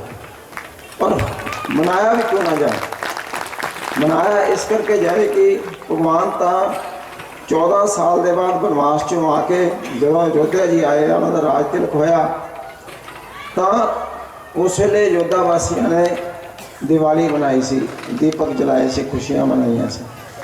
अज 500 साल बाद लंबी जद्दोजहद के बाद, बहुत सारे बलिदान देने तो बाद असी ये सुभागा समा देख रहे हैं। जिस तरह स्वामी जी ने कहा कि ये भगवान राम नहीं अयोध्या जा रहे, विराजमान हो रहे, ये साड़ी खुशकिस्मती है कि सानू देखते देखते सब कुछ हो रहा है। सो 500 साल की इकट्ठी दिवाली सारे आप इसके साक्षी हैं बन रहे और इनू बहुत खुशियां ना सारे मनाइए, यही मेरी बेनती है। और इसी तरह ईश्वर की सब ते कृपा रहे। भागवत भगवान जड़ा भागवत सुन लेंदा कहते भव सागर पार कर जाता, और भागवत भगवान की सब ते आशीर्वाद दे। जय हिंद, जय श्री राम। ਸਾਡੇ ਬਹੁਤ ਸਤਿਕਾਰਯੋਗ ਡਾਕਟਰ PS ਮਾਨ ਜੀ ਦੇ ਛੋਟੀ ਜਿਹੀ ਬੇਨਤੀ ਤੇ ਅੱਜ ਸਾਡੇ ਸਾਬਕਾ ਕੈਬਨਿਟ ਮੰਤਰੀ ਸ਼੍ਰੀ ਤੀਕਸ਼ਣ ਸੂਦ ਜੀ ਨੇ ਆਪਣੀ ਹਾਜ਼ਰੀ ਲਵਾਈ। ਅਸੀਂ ਉਹਨਾਂ ਨੂੰ ਜੀ ਆਇਆਂ ਆਖਦੇ ਹਾਂ, ਉਹਨਾਂ ਦਾ ਬਹੁਤ ਬਹੁਤ ਸਵਾਗਤ ਕਰਦੇ ਹਾਂ, ਧੰਨਵਾਦ ਹੀ ਕਰਦੇ ਹਾਂ ਜਿਹਨਾਂ ਨੇ ਆਪਣਾ ਕੀਮਤੀ ਸਮਾਂ ਦੇ ਕੇ ਸਾਡੇ ਰੂਬਰੂ ਹੋਏ। ਇਸ ਕਰਕੇ ਮਾਨ ਜੀ ਦੇ ਉਹਨਾਂ ਦਾ ਧੰਨਵਾਦ ਵੀ ਕੀਤਾ। ਬਹੁਤ ਬਹੁਤ ਧੰਨਵਾਦ ਸ਼੍ਰੀ ਤੀਕਸ਼ਣ ਸੂਦ ਜੀ ਦਾ।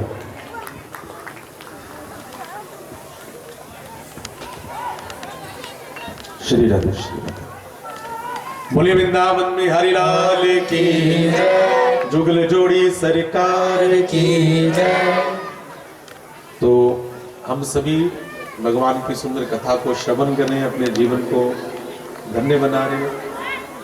भगवान की कृपा आप सबके ऊपर सदैव बनी रहे। एक सूचना आपको मैंने दी अभी, और एक सूचना हो रही है आपको। 21 जनवरी को शक्ति मंदिर, केशव के मंदिर में भी बहुत विशाल भगवान श्री राम जी के आगमन के उपलक्ष्य में महासंकीर्तन होने जा रहे हैं। जिस संकीर्तन में इस दास को हाजिरी लगाने का सौभाग्य प्राप्त हुआ है, जिसका समय भी सायं 5 बजे से लेकर के रात्रि 8-9 बजे तक रहेगा। तो आप सभी उस कथा में, उस संकीर्तन में भी सादर आमंत्रित है। प्रेम से जय श्री राधे, जय श्री राम।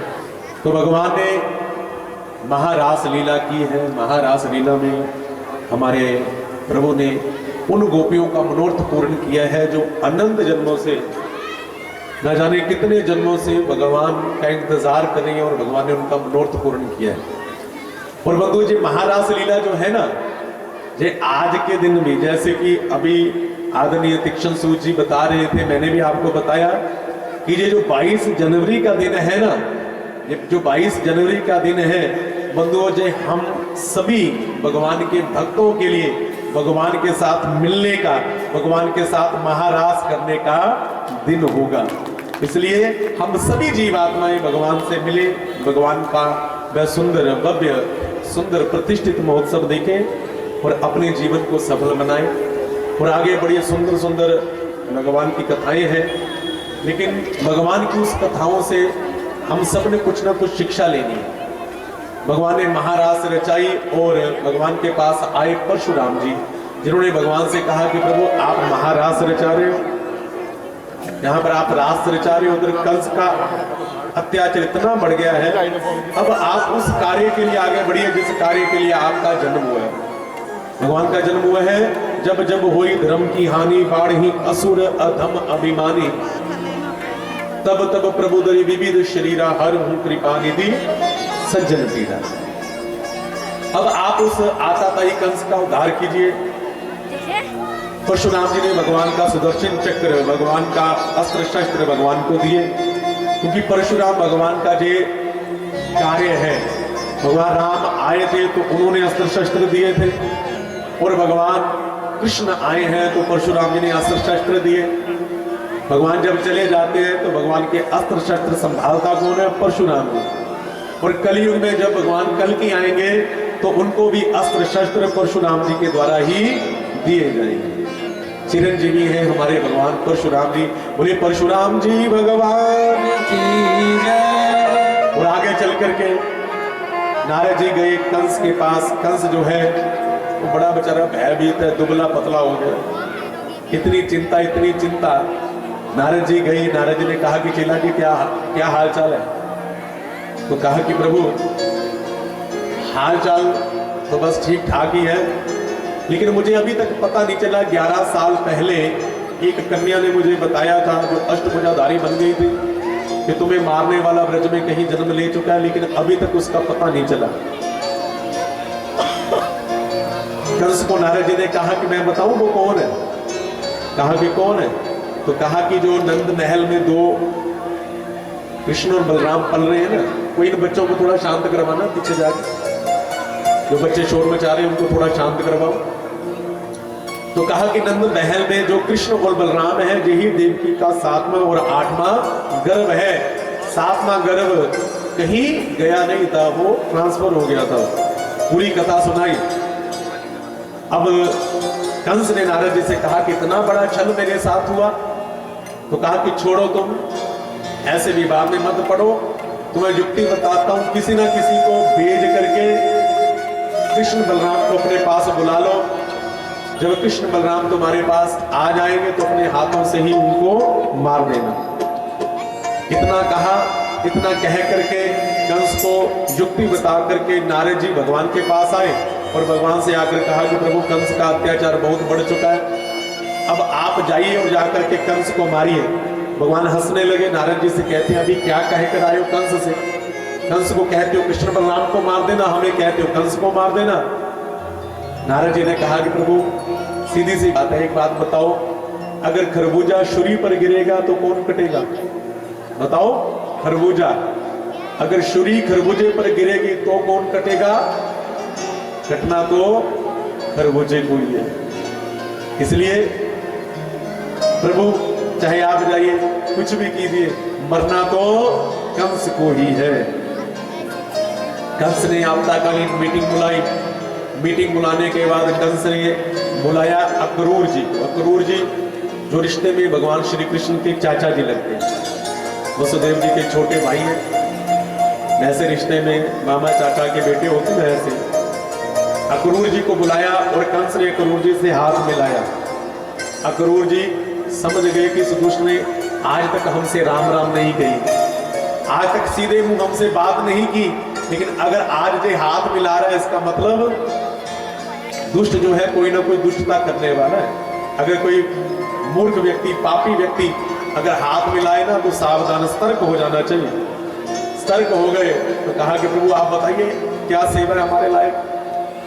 तो कंस ने कहा कि देखो भैया, आकाशवाणी ने मेरे से झूठ बोला, फिर उस कन्या ने मेरे को जो बताया, और आज मुझे पता चल गया कि मेरे शत्रु जो है वो कृष्ण बलराम है। बलराम जो है वो देवकी का 8वां गर्भ है, कृष्ण जो है वो देवकी का 8वां गर्भ है, बलराम देवकी का 8वां गर्भ है। आप जाइए उन दोनों को लेकर के आइए, और नारद जी के कहने पर हम धनुष यज्ञ का मेला करेंगे। उस यज्ञ में, उस मेले में आप उनको बुलाइए और हम उनको जहां पर मार देंगे। अक्रूर जी ने मन में सोचा कि भैया ये तो बहुत मुश्किल काम है।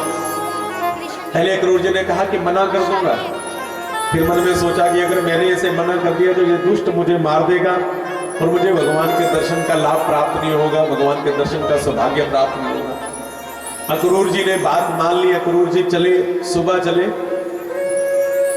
लेकिन रथ हाँकते हैं तो रुक जाते हैं। सुबह से लेकर सायंकाल हो गया। मथुरा ज्यादा दूर नहीं है, थोड़ा ही समय लगता है मथुरा पहुंचने में, और घोड़े के ऊपर रथ में जाने के लिए तो समय बहुत कम लगता है। लेकिन अक्रूर जी को जाने में सुबह से लेकर सायंकाल तक का समय लग गया। उस समय भगवान गौ दोहने के लिए जा रहे थे। भगवान के कंधे पर रस्सी थी, भगवान के हाथ में दोहन पात्र था, भगवान गौ दोहने के लिए जा रहे। लेकिन बंधुओं, रास्ते में मिल गए अक्रूर जी। भगवान अक्रूर से मिले और कहा, अक्रूर जी मुझे पता है आप क्यों आए और जिस भी कारण से आप आए हैं, आप कृपया मेरी मैया को, मेरे बाबा को ये मत कहना, उनसे यही कहना कि कंस यज्ञ करने वाला है और आगे की भूमिका मैं खुद बना लूंगा, खुद युद्ध करूंगा। इसलिए अक्रूर जी को भगवान ने समझाया। अक्रूर जी अंदर आए, भगवान गए, गौ मैया ने पीछे मुंह कर लिया कि गोपाल हो तुम, और तुम्हारे जाने के बाद हमारी रक्षा कौन करेगा, हमारी सुरक्षा कौन करेगा। गौ मैया को समझाया मेरे कन्हैया ने कि जो भागवत सुनने वाले हैं, जो मेरे प्यारे हैं, गौ मैया वो कलयुग में तुम्हें संभाल करके रखेंगे। बोलिए गौ मैया की जय हो। भगवान घर आए, अक्रूर जी ने भोजन किया, नंद बाबा से बात की इस प्रकार, महाराज आप प्रजा है ना कंस की, तो कंस ने आपको निमंत्रण भेजा है, अगर आपके दोनों बालक आए तभी भगवान जिद करने लगे। माँ यशोदा ने कहा कि तू जिद क्यों करता है, तू चल उधर चल, हम बात करने। तो कहा कि नहीं भैया, मैं मेला देखने के लिए जाऊंगा। ये जो माँ का दिल होता है ना बंधुओं जी, माँ का दिल ही होता है, माँ को पहले से अभ्यास हो जाता है। माँ यशोदा अंदर से ही बहुत ज्यादा दुखी है, न जाने कोई अनहोनी होने वाली है, हमारे कन्हैया हमें छोड़कर जाने वाले हैं। भगवान कहते हैं कि भैया मैं मेला देखने के लिए जाऊंगा। यशोदा मैया ने कहा कि तू नहीं जाएगा, मैंने मना कर दिया ना। तो भगवान जिद करने लगे कि भैया जब से मैंने जन्म लिया है तो मुझे कहीं जाने नहीं देती, मेरा भी तो मन करता है घूमने के लिए, मेरा भी तो मन करता है कि मैं मेला देखूं, मैं क्यों नहीं जाऊंगा। भगवान बच्चों की तरह जिद करने लगे, अपनी मैया से लड़ने लगे, झगड़ने लगे।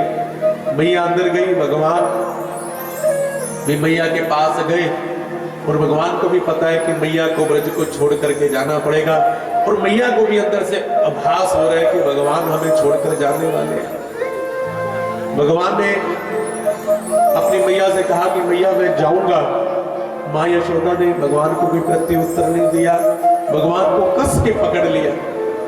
भगवान को पकड़ करके माँ यशोदा कहती कि कन्हैया ना जाने मुझे क्यों ऐसा लग रहा है कि तू जाएगा और लौट कर नहीं आएगा। भगवान कहते हैं कि भैया तुम्हें बताया है ना अक्रूर जी ने, कल मेला है, आज हम जाएंगे, कल मेला देखेंगे और परसों मेला देख करके लौट करके आएंगे। भैया मैं आज जाऊंगा और परसों लौट करके आ जाऊंगा।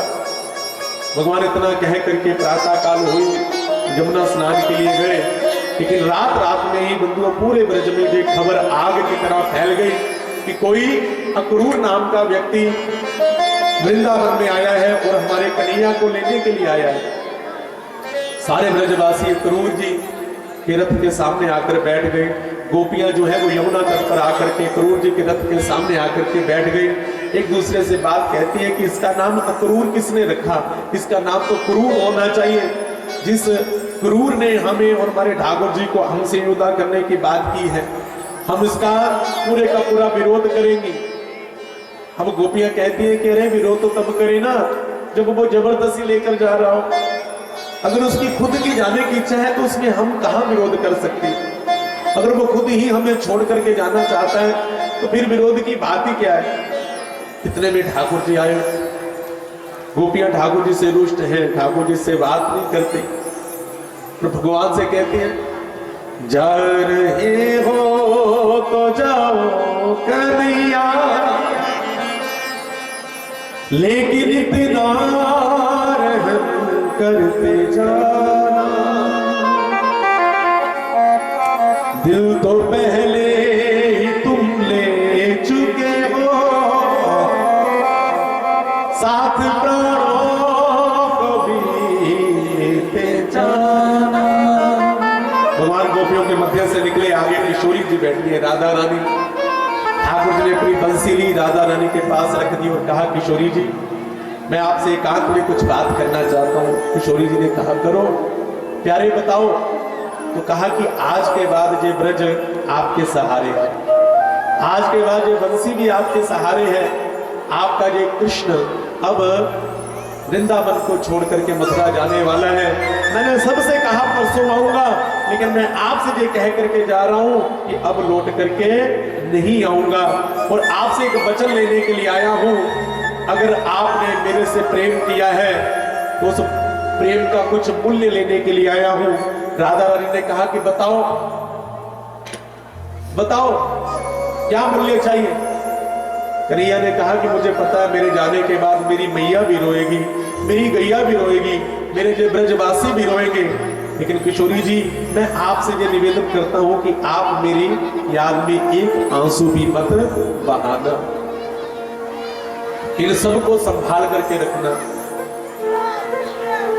राधा रानी कहती, कन्हैया तुम्हें पता है कि तुम क्या कह रहे हो। अरे किसी की याद आए, उसकी याद में 4 आंसू बहा दिए जाए ना तो मन हल्का हो जाता है। जब ब्रजवासी रोएंगे इनका मन हल्का हो जाएगा, लेकिन मेरा मन कैसे हल्का होगा, मैं किसके सहारे जीऊंगी। कहा कि बस मैंने कहा ना, मुझे पता है कि इस ब्रज को आप ही संभाल सकते हैं। राधा रानी ने कहा कि ठीक है, कि मेरा भी एक वचन है। क्या वचन है? कहा कि अगर अगली बार तुम मुझे लीला करनी हो ना कोई ऐसी राधा कृष्ण की, तो उस राधा कृष्ण की लीला में ना मुझे कृष्ण बनाना और खुद राधा बनना, फिर तुम्हें पता चलेगा कैसा प्यार है मेरा ओ सावरे, ओ सावरे, ओ सावरे, ओ सावरे, ओ सावरे, ओ सावरे, ओ सावरे, ओ सावरे। बनोगे राधा तो जय जानोगे, बनोगे राधा तो जय जानोगे कैसा प्यार है मेरा ओ सावरे, ओ सावरे, ओ सावरे, ओ सावरे, ओ सावरे, ओ सावरे, ओ सावरे, ओ सावरे। बस एक तमन्ना है, कर फिर से जन्म मिले, मैं शाम बनूं तेरा, तू राधा बन के जिए। बस एक तमन्ना है, कर फिर से जन्म मिले, मैं शाम बनूं तेरा, तू राधा बन के जिए। बनोगे राधा तो जय जानोगे, बनोगे राधा तो जय जानोगे कैसा प्यार है मेरा ओ सावरे, ओ सावरे, ओ सावरे, ओ सावरे, ओ सावरे, ओ सावरे, ओ सावरे, ओ सावरे। भगवान राधा रानी को कह करके, इतना कह करके भगवान आए, भगवान रथ में बैठ गए, माँ यशोदा से भगवान मिले। भगवान रथ के ऊपर बैठकर चले गए। माँ यशोदा रो रही है, नंद बाबा शांत करवा रहे हैं, लेकिन माँ यशोदा शांत नहीं हो रही। अक्रूर जी ने नंद बाबा को बता दिया था कि ये कृष्ण बलराम वसुदेव जी देवकी के बच्चे हैं, उनके बालक हैं। ये बात माँ यशोदा को भी पता चल गई। जब माँ यशोदा को बात पता चली तो माँ यशोदा नंगे पैरी रथ के पीछे भाग गई। कृष्ण मेरे कृष्ण मेरे कृष्ण मेरे कन्हैया मेरे कृष्ण मेरे कृष्ण मेरे कृष्ण कन्हैया। भगवान आवाज देते हैं। भगवान ने पीछे देखा कि मैया पीछे भागती हुई आ रही है। भगवान ने अक्रूर जी से कहा कि रथ रुकवाओ, मेरी मैया आ रही है। भगवान रथ से उतरे। भगवान भाग करके माँ यशोदा के पास पहुंचे। माँ यशोदा ने भगवान को हृदय से लगा लिया और भगवान के सामने हाथ जोड़ करके कहने लगी, कन्हैया आज मुझे पता चल गया कि तू मेरा बेटा नहीं है, तू देवकी का बेटा है, तू वसुदेव का बेटा है। आज तू मुझे छोड़ करके जा रहे हैं। भैया तुम्हारे पालन पोषण में अगर कोई कमी रह गई हो, अगर मैंने तुम्हें कोई कष्ट दिया हो, अगर तुम्हें मैंने होकर से बांधा हो, अगर मैंने तुम्हें कोई डांट लगाई हो, मुझे क्षमा कर देना। भगवान मैया का हाथ पकड़ करके मैया के चरणों में गिर पड़े कि मुझे जन्म देने वाली माँ देवकी है, लेकिन मुझे पालने वाली माँ तू है। मैं तुम्हें कभी भी नहीं भूल सकता। माँ ओ मेरी माँ, मैं तेरा लाल माँ ओ मेरी माँ, मैं तेरा लाल। भगवान कहते कि मैया जन्म देने से बड़ा काम पालन पोषण का होता है। माँ देवकी ने मुझे जन्म दिया, लेकिन बहुत कम लोग मुझे देवकी नंदन कहेंगे, लेकिन ज्यादातर मेरे भक्त जो है वो यशोदा का लाल ही कहेंगे। माँ मैं तुम्हारा लाल कहला करके ज्यादा प्रसन्न होगा। ये तो सच है कि भगवान है मगन पर भी अनजान है। धरती पे रूप माँ बाप का, उस बेदाता की पहचान है। ये तो सच है कि भगवान है मगर फिर भी अनजान है। धरती पे रूप माँ बाप का, उस बेदाता की पहचान है। जन्म देती है जो माँ जिसे जग कहे, अपनी संतान में प्राण उसके रहे।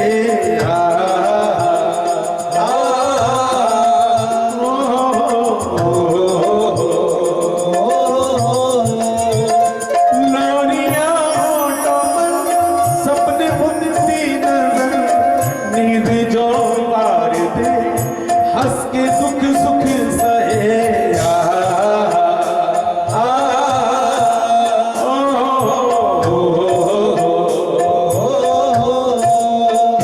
ममता के रूप में है प्रभु, आपसे पाया वरदान है। धरती के रूप माँ बाप का, उस बेदाता की पहचान है। ये तो सच है कि भगवान है मगर फिर भी अनजान है। धरती पे रूप माँ बाप का, उस बेदाता की पहचान है। खुशियाँ और गम सहती है,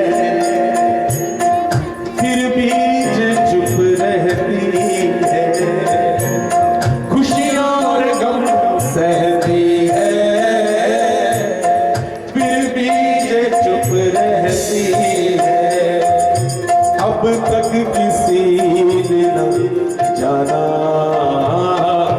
जिंदगी क्या कहती है, जिंदगी क्या कहती है, जिंदगी क्या कहती है, जिंदगी क्या कहती है, जिंदगी क्या कहती है। ये जिंदगी कभी खुशियां देती है, कभी गम देती है, लेकिन इस जिंदगी को अगर भगवान के साथ जोड़ करके हम चलाते रहेंगे तो ये हमारी जिंदगी भगवान की इबादत बन जाएगी, भगवान की तपस्या बन जाएगी। भगवान ने वृंदावन को छोड़ दिया, भगवान मथुरा पहुंचे, भगवान के साथ भगवान के बाबा नंद बाबा जी, कुछ बाल गोपाल भी साथ में गए थे अपनी बैलगाड़ी पर। भगवान के पहुंचने से पहले वो वहां पहुंच चुके थे। जब उन सबने मथुरा शहर को देखा, भगवान आए और सबने भगवान से कहा कि प्रभु आप इतने बड़े मथुरा शहर में हमें लेकर के आए, हमें थोड़ी नहीं पता था। भगवान ने कहा कि मुझे कौन सा पता था। भगवान ने कहा हुआ क्या? तो कहा कि हमारे कपड़े देखो भैया, हम पुराने कपड़े पहन करके आए हैं। यहाँ पर तो शहर वाले कितने सुंदर सुंदर वस्त्र पहन करके घूम रहे हैं। भगवान ने कहा चिंता ही ना करो। तो इतने में एक दर्जी आया, जो एक धोबी आया, जो कंस के कपड़े धो करके इस्त्री करके ले जा रहा था। भगवान ने राम राम कही, मामा जी राधे राधे। अब वो धोबी भगवान को देखने लगा, कहा कह रहे तू कौन है जिसने आते मुझे मामू बना दिया।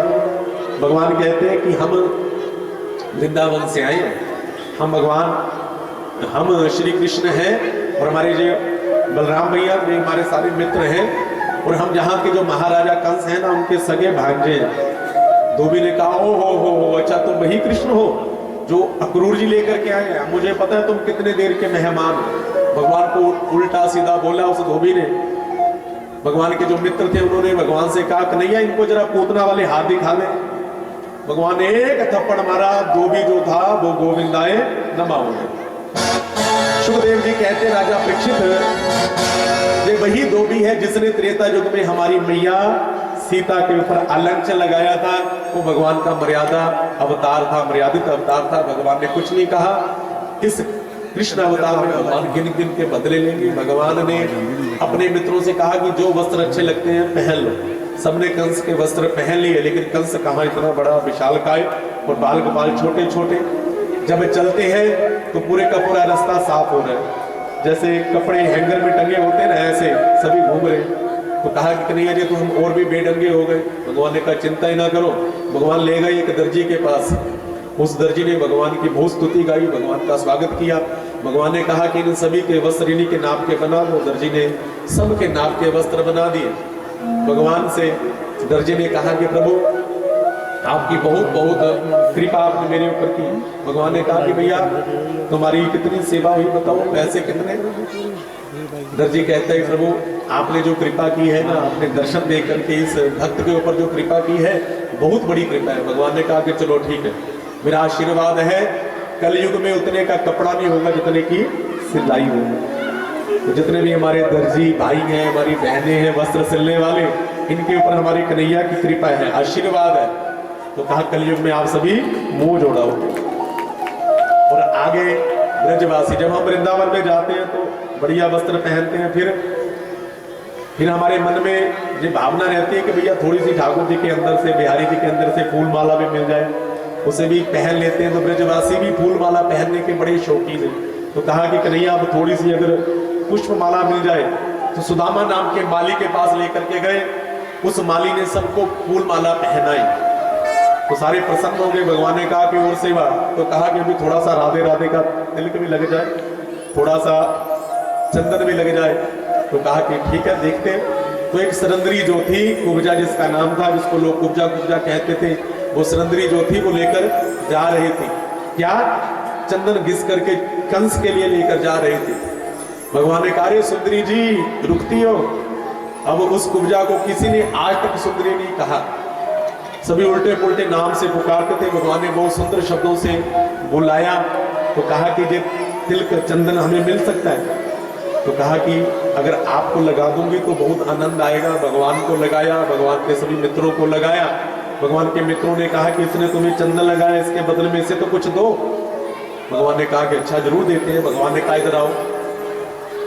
भगवान ने उसके पैर के ऊपर अपना, उसके पैर के अंगूठे के ऊपर अपना अंगूठा रखा। भगवान ने एक हाथ उसकी कमर में लगा दिया। भगवान के जो बाल गोपाल है वो कहते हैं कि कन्हैया जोड़ी बहुत सुंदर लग रही है, ये भी टेढ़ी और तुम भी टेढ़े। किसी ने कहा कि कन्हैया देख के ये वृंदावन नहीं है, ये मथुरा है। भगवान ने उसकी कमर में हाथ लगा करके एक हाथ से उसकी ठोड़ी को भगवान ने जैसे ही ऊपर किया, वो कुब्जा जो कुब्जा थी वो एकदम सीधी हो गई और झूमने लगी, बच्चे में नाचने लगी। मथुरावासी भगवान का दीदार करना चाहते हैं, लेकिन कंस के भय के कारण भगवान को देख नहीं पाए, भगवान का दर्शन नहीं कर पाए। और मथुरावासियों ने बहुत सुंदर जुक्ति निकाली, अपने घर में फूल लेकर के उसको सुंदर थाली में भर करके अपने छत पर चढ़ करके चवारे पर जहां जहां से भगवान जा रहे हैं वहां वहां से ऊपर से फूल फेंक रहे हैं। आप कहीं जा रहे हैं ऊपर से फूल फेंके जाए तो आप ऊपर देखेंगे या नहीं देखेंगे? जैसे भगवान ने ऊपर देखा तो सारे मथुरावासियों ने मेरे ठाकुर जी का दर्शन किया। मथुरावासियों को, मथुरा के गोपियों को मेरे ठाकुर जी ने दर्शन दिया। भगवान उस स्थान पर पहुंचे जहां पर वो धनुष पड़ा हुआ था। भगवान ने धनुष को प्रणाम किया, उठाया, उसको प्रतिष्ठा चढ़ाने लगे। वो धनुष टूट करके दो टुकड़े हो गया। जोर से नाद हुआ और सारे के सारे मथुरा में बात फैल गई, अरे पूतना को मारने वालों आ गए हो, पूतना को मारने वालों आ गए हो। ये बात कंस के कानों तक पहुंची। अब कंस का तो इतना ज्यादा चिंतन बढ़ गया, दाल में पड़ा हुआ काला जीरा जो है वो भी कृष्ण दिखाई दे रहा है। कंस ने बड़ी सुंदर व्यवस्था बनाई हुई थी। द्वार पर एक कुबलिया पीर नाम का हाथी खड़ा किया गया था और एक मल्ल युद्ध का पूरा रंगमंच तैयार किया गया था, जिसमें छल मुशल और चानूर, मुष्टिकासुर इत्यादि बड़े खतरनाक पहलवान खड़े किए गए थे और बहुत ऊंचे सिंहासन पर खुद बैठा था। भगवान जैसे ही अंदर रंगमंच की ओर जाने लगे और कुबलिया पीर जिसको मदिरा पान करवाया भगवान की ओर भागा। भगवान ने अपनी रक्षा की। हाथी जो था उसके दांत जमीन में धंस गए। एक मुष्टिका का प्रहार किया, वह हाथी गोविंदाए नमा हो गया। भगवान ने एक दांत उखाड़ा अपने कंधे पर रख लिया और एक दांत बलराम जी ने अपने कंधे पर रख लिया और अंदर की ओर यात्रा की। और जितने भी वहां पर नर नारी बैठे हुए थे सभी को भगवान अलग अलग दिखाई दे रहे। श्री कृष्ण गोविंद हरे मुरारी, हे नाथ नारायण वासुदेव। श्री कृष्ण गोविंद हरे मुरारी, हे नाथ नारायण वासुदेव। श्री कृष्ण गोविंद हरे मुरारी, हे नाथ नारायण वासुदेव। श्री कृष्ण गोविंद हरे मुरारी, हे नाथ नारायण वासुदेव। वो जाती रही भावना जैसी, प्रभु मूरत देखी तिन जैसी, प्रभु मूरत देखी तिन जैसी। सबको भगवान अलग अलग दिखाई दिए। जो बूढ़ी बूढ़ी माताएं थी ना, उनको भगवान अपने पोता पोती की पोतों की तरह दिख रहे थे। और जन्म जुक्तियां थी उनको भगवान कामदेव की तरह दिख रहे थे।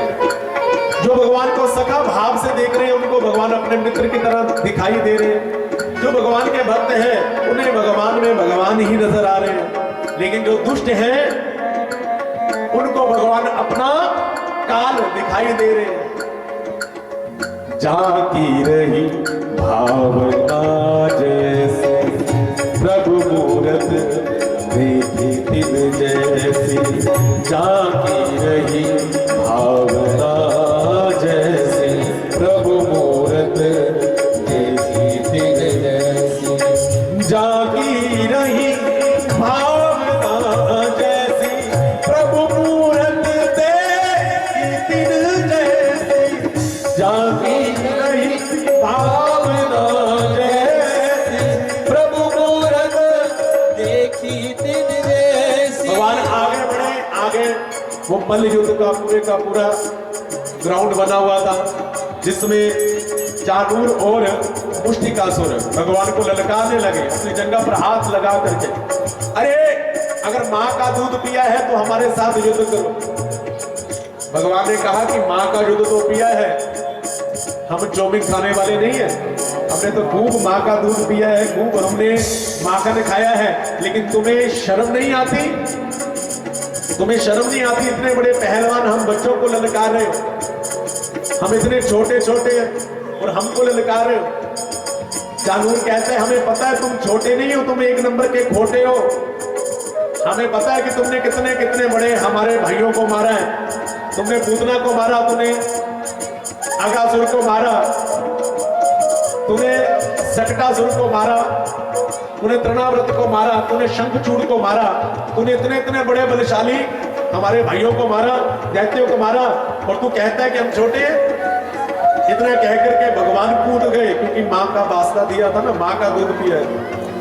भगवान युद्ध करने लगे चाणूर से, बलराम जी युद्ध करने लगे मुष्टिकासुर से। कितनी देर तक युद्ध चला? तो अंत तो गतवा होना क्या था, युद्ध तो जितना मर्जी चलता रहे, लेकिन होना क्या है? बलराम जी ने एक मुष्टिका का प्रहार किया, मुष्टिकासुर गोविंदाय नमः हो गया। भगवान ने चाणूर का उद्धार कर दिया। अब तो कंस घबराया, भैया इसने तो सबको मार दिया।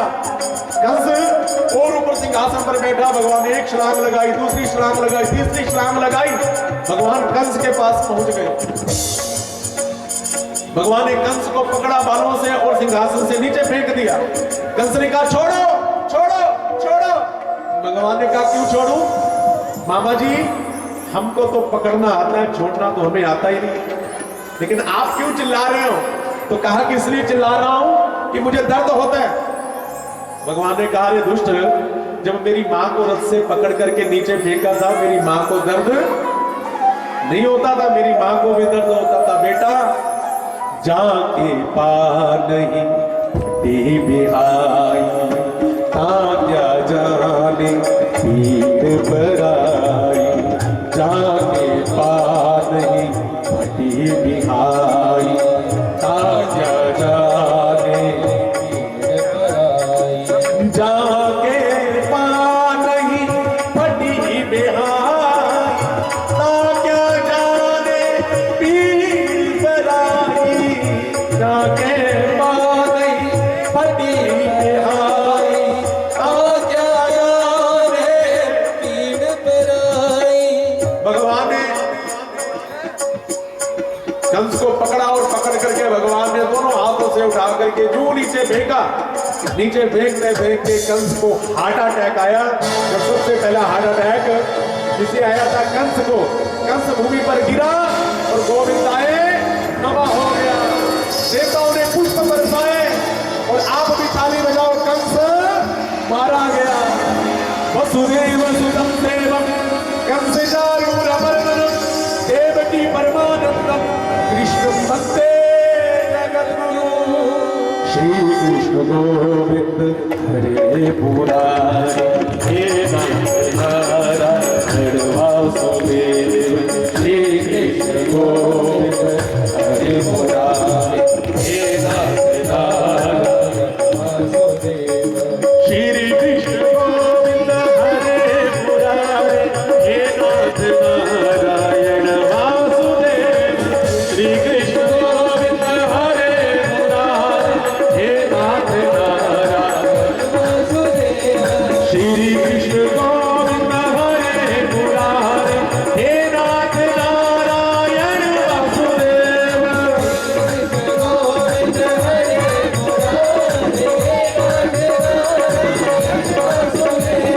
श्री कृष्ण गोविंद हरे मुरारी, हे नारायण वासुदेव।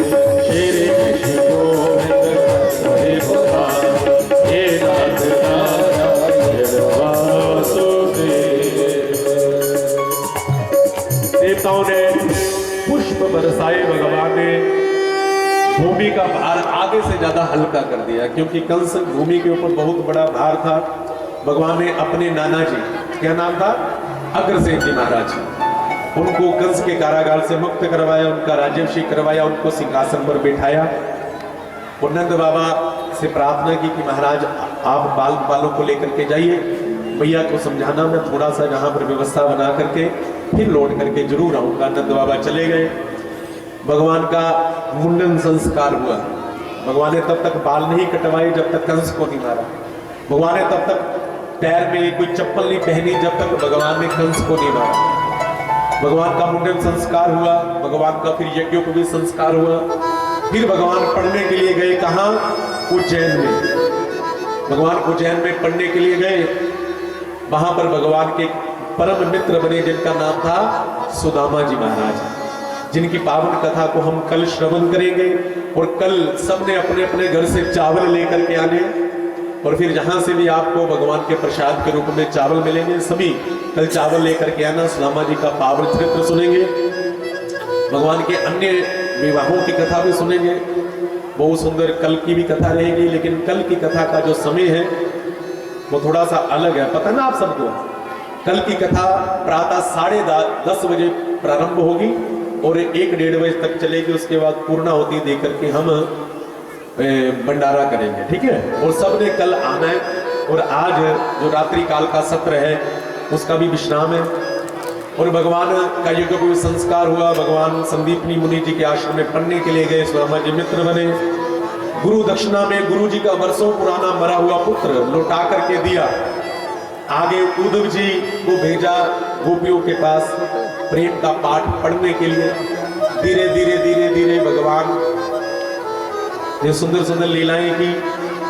कंस की 2 पत्नियां हैं, एक का नाम है अस्ति और दूसरी का नाम है प्राप्ति।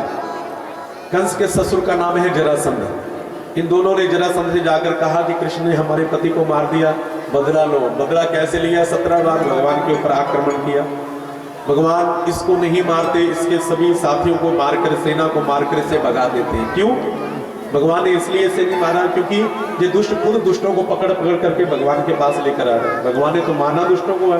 भगवान ने कहा कि जो मेरा काम आसान कर रहा है, ये तो मुझे ढूंढना पड़ेगा, मुझे कहाँ घर घर जाकर मारूंगा, जो दुष्ट खुद ही पकड़ पकड़ ला रहे हैं। लेकिन 18वीं बार ब्राह्मणों को जप पर बिठाया, जैसे हमारे आदरणीय पंडित जी बैठे हुए, ऐसे ब्राह्मणों को कहा कि भैया मेरा एक काम बन नहीं रहा, मेरा एक काम है वो बन नहीं रहा, अगर काम बन गया तो आपको माला माल कर दूंगा। तो कहा कि प्रभु हमसे यज्ञ करवाओ, अनुष्ठान करवाओ। तो कहा कि जो मांगोगे वो दूंगा, लेकिन मेरा यज्ञ पूर्ण होना चाहिए, मेरा वो जो काम है वो बनना चाहिए। ब्राह्मणों ने कहा कि जाओ बन जाएगा। अब ब्राह्मणों को क्या पता था कि ये दुष्ट 17 बार हार चुका है, 18वीं बार फिर लड़ने के लिए जा रहा है। तो ब्राह्मणों से कहता है कि मैं कृष्ण से लड़ने के लिए जा रहा हूं, अगर अब की बार भी हार गया तो आकर के तुम्हारा काम तमाम कर दूंगा। तो ब्राह्मणों ने इसका क्या पाठ करना था, ब्राह्मण तो बेचारे अपना पाठ करना शुरू कर दिया कि भैया जान बचे तो लाख हो पाए। भगवान ने कहा कि भैया मेरे ब्राह्मणों को मारेगा, ब्राह्मणों की रक्षा के लिए मेरे ठाकुर जी ने रण छोड़ दिया। भगवान का नाम पड़ गया रण छोड़। भगवान पहुंच गए कहां? द्वारिका में। तो द्वारिका में ठाकुर जी के पास एक चिट्ठी आई है। वो चिट्ठी किसकी है? मां रुक्मणी की चिट्ठी है। वो चिट्ठी जो है मां रुक्मणी ने दी है किसे? ब्राह्मण देवता को। ब्राह्मण देवता कुंदनपुर से चिट्ठी लेकर के चले। अब भगवान द्वारिका में बैठे हैं, थोड़ा सा अंतराल है बीच में। चिट्ठी लेकर के ब्राह्मण देवता आएंगे, उसमें समय लगेगा। और उतने समय के अंतराल में जहां पर हमारे डॉक्टर साहब, जिन भाइयों ने बड़ी सेवा की है, तन मन धन से इन बच्चों के लिए ताली की सेवा करो, जिन्होंने इतनी सर्दी में इतनी व्यवस्था बढ़िया बनाई है। हमारे डॉक्टर साहब PS मान जी के लिए ताली बजाओ, हमारी उन बेटियों के लिए ताली बजाओ जो जूता घर में सेवा कर रही है, उनके लिए ताली बजाओ, जोर से बजाओ जरा। हम तो कथा पंडाल में बैठे हैं, ठाकुर जी हम सबको एक दूसरे की गर्मी से गर्मी प्रदान करें, अपनी कृपा भी दे रहे हैं। लेकिन ये बच्चे ठंड में इतना काम करें, इन बच्चों के लिए दिल खोल के ताली बजाओ। इसलिए मैंने निवेदन किया था कि आज पहले, क्योंकि बाद में आप सभी चले जाते हो ना, बस 10-15 मिनट आप सब में बैठना है, इन बच्चों को आशीर्वाद देना है, क्योंकि जो बच्चे जो है कल को हमारा भविष्य है। इसलिए बच्चे अगर अच्छे मार्ग पर चल रहे हो तो हम सबको उनका बल बढ़ाना चाहिए, उनको शाबाशी देनी चाहिए। ये नहीं कहना चाहिए कि बेटा तुम क्यों जहां पर बैठे हो इतनी ठंड में। उन्हें कहना चाहिए कड़कती धूप भी हो, कड़कती ठंड भी हो, तो यह भगवान के काम से कभी पीछे नहीं हटना चाहिए। तो मैं डॉक्टर साहब से प्रार्थना करूंगा कि उन सभी महानुभावों को अभी सम्मानित करेंगे। ज्यादा समय नहीं लेंगे आपका, 10-15 मिनट। उसके बाद रुक्मिणी मैया की चिट्ठी पहुंचेगी, फिर आगे कैसे भगवान का विवाह हुआ, सुंदर झांकी का दर्शन करवाया जाएगा। आपको बड़ा आनंद आएगा। बस थोड़ी देर हो। जय श्री राधे। जय श्री राधे।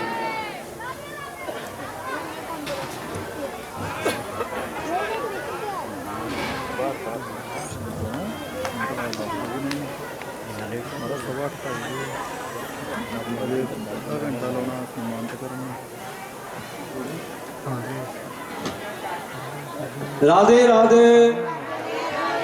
श्री कृष्णा श्री कृष्णा। होकर के बोले वृंदावन में हरिलाल की, बोले रुक्मिणी मैया की। तो कुंदनपुर के राजा है जिनका नाम है राजा भीष्मक। भीष्मक राजा के 5 पुत्र हैं जिनका नाम है रुक्मी, रुक्मरथ, रुक्मबाहु, रुक्मकेश, रुक्मबाहु। ये 5 पुत्र हैं और एक बेटी है जिसका नाम है रुक्मणी। बोली रुक्मिणी मैया की। रुक्मिणी मैया का विवाह इनके बड़े भैया रुक्मी ने शिशुपाल के साथ फिक्स कर दिया। इनसे बिना पूछे आकर के कहा अपने पिता भीष्मक राजा से कि मैंने रुक्मिणी का विवाह शिशुपाल के साथ फिक्स कर दिया है। शिशुपाल जो है वो परसों बारात लेकर के आने वाला है, उसकी तैयारियों में अभी हमें जुड़ जाना है। भीष्मक राजा ने कहा कि अरे रुक्मिणी का भी तो कुछ न कुछ अता पता लो कि वो क्या चाहती है। तो कहा कि मैं जो चाहता हूँ वही मेरी बहन के लिए अच्छा है। लेकिन रुक्मिणी मैया भाग करके गई किसके पास? अपनी भाभी के पास। भाभी जो होती है वो माँ की तरह होती है, बड़ी भाभी के पास। भाभी भाभी भाभी। भाभी ने कहा कि क्या हो गया रुक्मिणी? तो कहा कि आपको पता है भैया ने क्या कर दिया? तो कहा कि बेटियां प्राय धन होती हैं, एक न एक दिन बेटी को अपने घर जाना पड़ता है, असली घर तो नहीं जाना पड़ेगा। तो कहा कि मैं शिशुपाल के साथ विवाह नहीं करना चाहती। तो कहा कि फिर किससे करना चाहती हो? तो कहा कि मैं भगवान द्वारिकाधीश से विवाह करना चाहती हूँ। तो कहा कि अच्छा भगवान से प्यार करती हो, भगवान से प्रेम करती हो? तो कहा कि हाँ मैं भगवान से प्रेम करती हूँ। तो कहा कि ये चक्कर कब से चल रहा है? तो कहा कि ये चक्कर बचपन से ही चल रहा है। तो कहा कि आपकी भेंट कहाँ हुई, कहाँ मिले थे? तो कहा कि भाभी बस इसी बात का तो खेद है, अभी तक मैं भगवान से मिली नहीं हूं। लो कर लो बात, भगवान से रुक्मिणी मैया मिली नहीं। तो कहा कि फिर भगवान से प्यार कैसे हो गया? अगर मैं आप सबसे पूछूं कि आप में से कौन कौन है जो भगवान से प्यार करता है, हाथ उठाकर बताओ। सबके हाथ उठ गए, सबके हाथ उठ गए। सभी भगवान से प्यार करते हैं? हाथ उठाओ जरा। यहां पर हमारे सिख भाई भी हैं, हमारे डॉक्टर PS मान जी भी हैं, इनके भी हाथ ऊपर ही है। सभी भगवान से प्यार करते हैं? बोलो हाजिरी करते हैं। लेकिन अगर मैं आपसे पूछूं कि आपने भगवान को देखा है? अगर आप कहोगे कि हम तो भगवान से मिले नहीं, हमने भगवान को देखा नहीं, तो फिर आपको भगवान से प्यार कैसे हो गया? तो आप कहोगे कि हमने भगवान को देखा नहीं है लेकिन भगवान को सुना जरूर है। आपको प्यार हो गया भगवान की कथा सुन करके, हुआ या नहीं हुआ? किस किस को भगवान की कथा सुनकर भगवान से प्यार हुआ? तो बंधुओं ध्यान से समझ लेना, इसे उल्टा उल्टा कोई चक्कर मत समझना। हमारी रुक्मिणी मैया को भी ठाकुर जी से विवाह उनकी कथा सुनकर ही हुआ था। भाभी ने कहा कि पहले प्यार का इजहार होना चाहिए, पहले प्यार का इजहार होना चाहिए, पहले प्यार का इजहार करो। क्या करूं?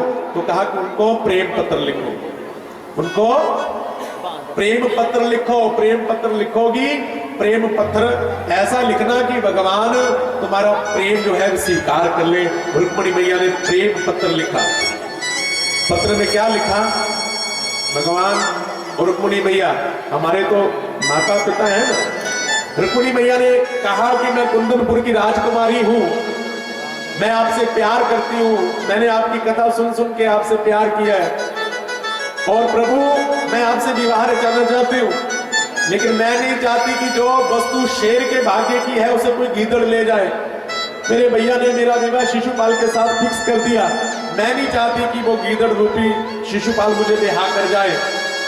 और अगर वो चाहता नहीं है, आप चाहते हो ना कि आपका मेरा विवाह हो जाए, तो उसके लिए आपको आना पड़ेगा। गौरी पूजन करने के लिए मंदिर में जाऊंगी, आपको वही रथ लेकर के आना पड़ेगा। मायनी में खाब, देखिए रुक्मणी मैया आएगी, किसी ने भी उठना नहीं है, आपके सामने आएगी मैया। और फिर बिल्कुल पंडाल एकदम खाली होना चाहिए, क्योंकि जब ठाकुर जी आएंगे हम ठाकुर जी को बुलाएंगे, ठाकुर जी तभी आएंगे। आप सबको दीदार होना चाहिए, दर्शन होना चाहिए। हाथ उठा करके मायनी में खाब सजड़ते देखा, मायनी में खाब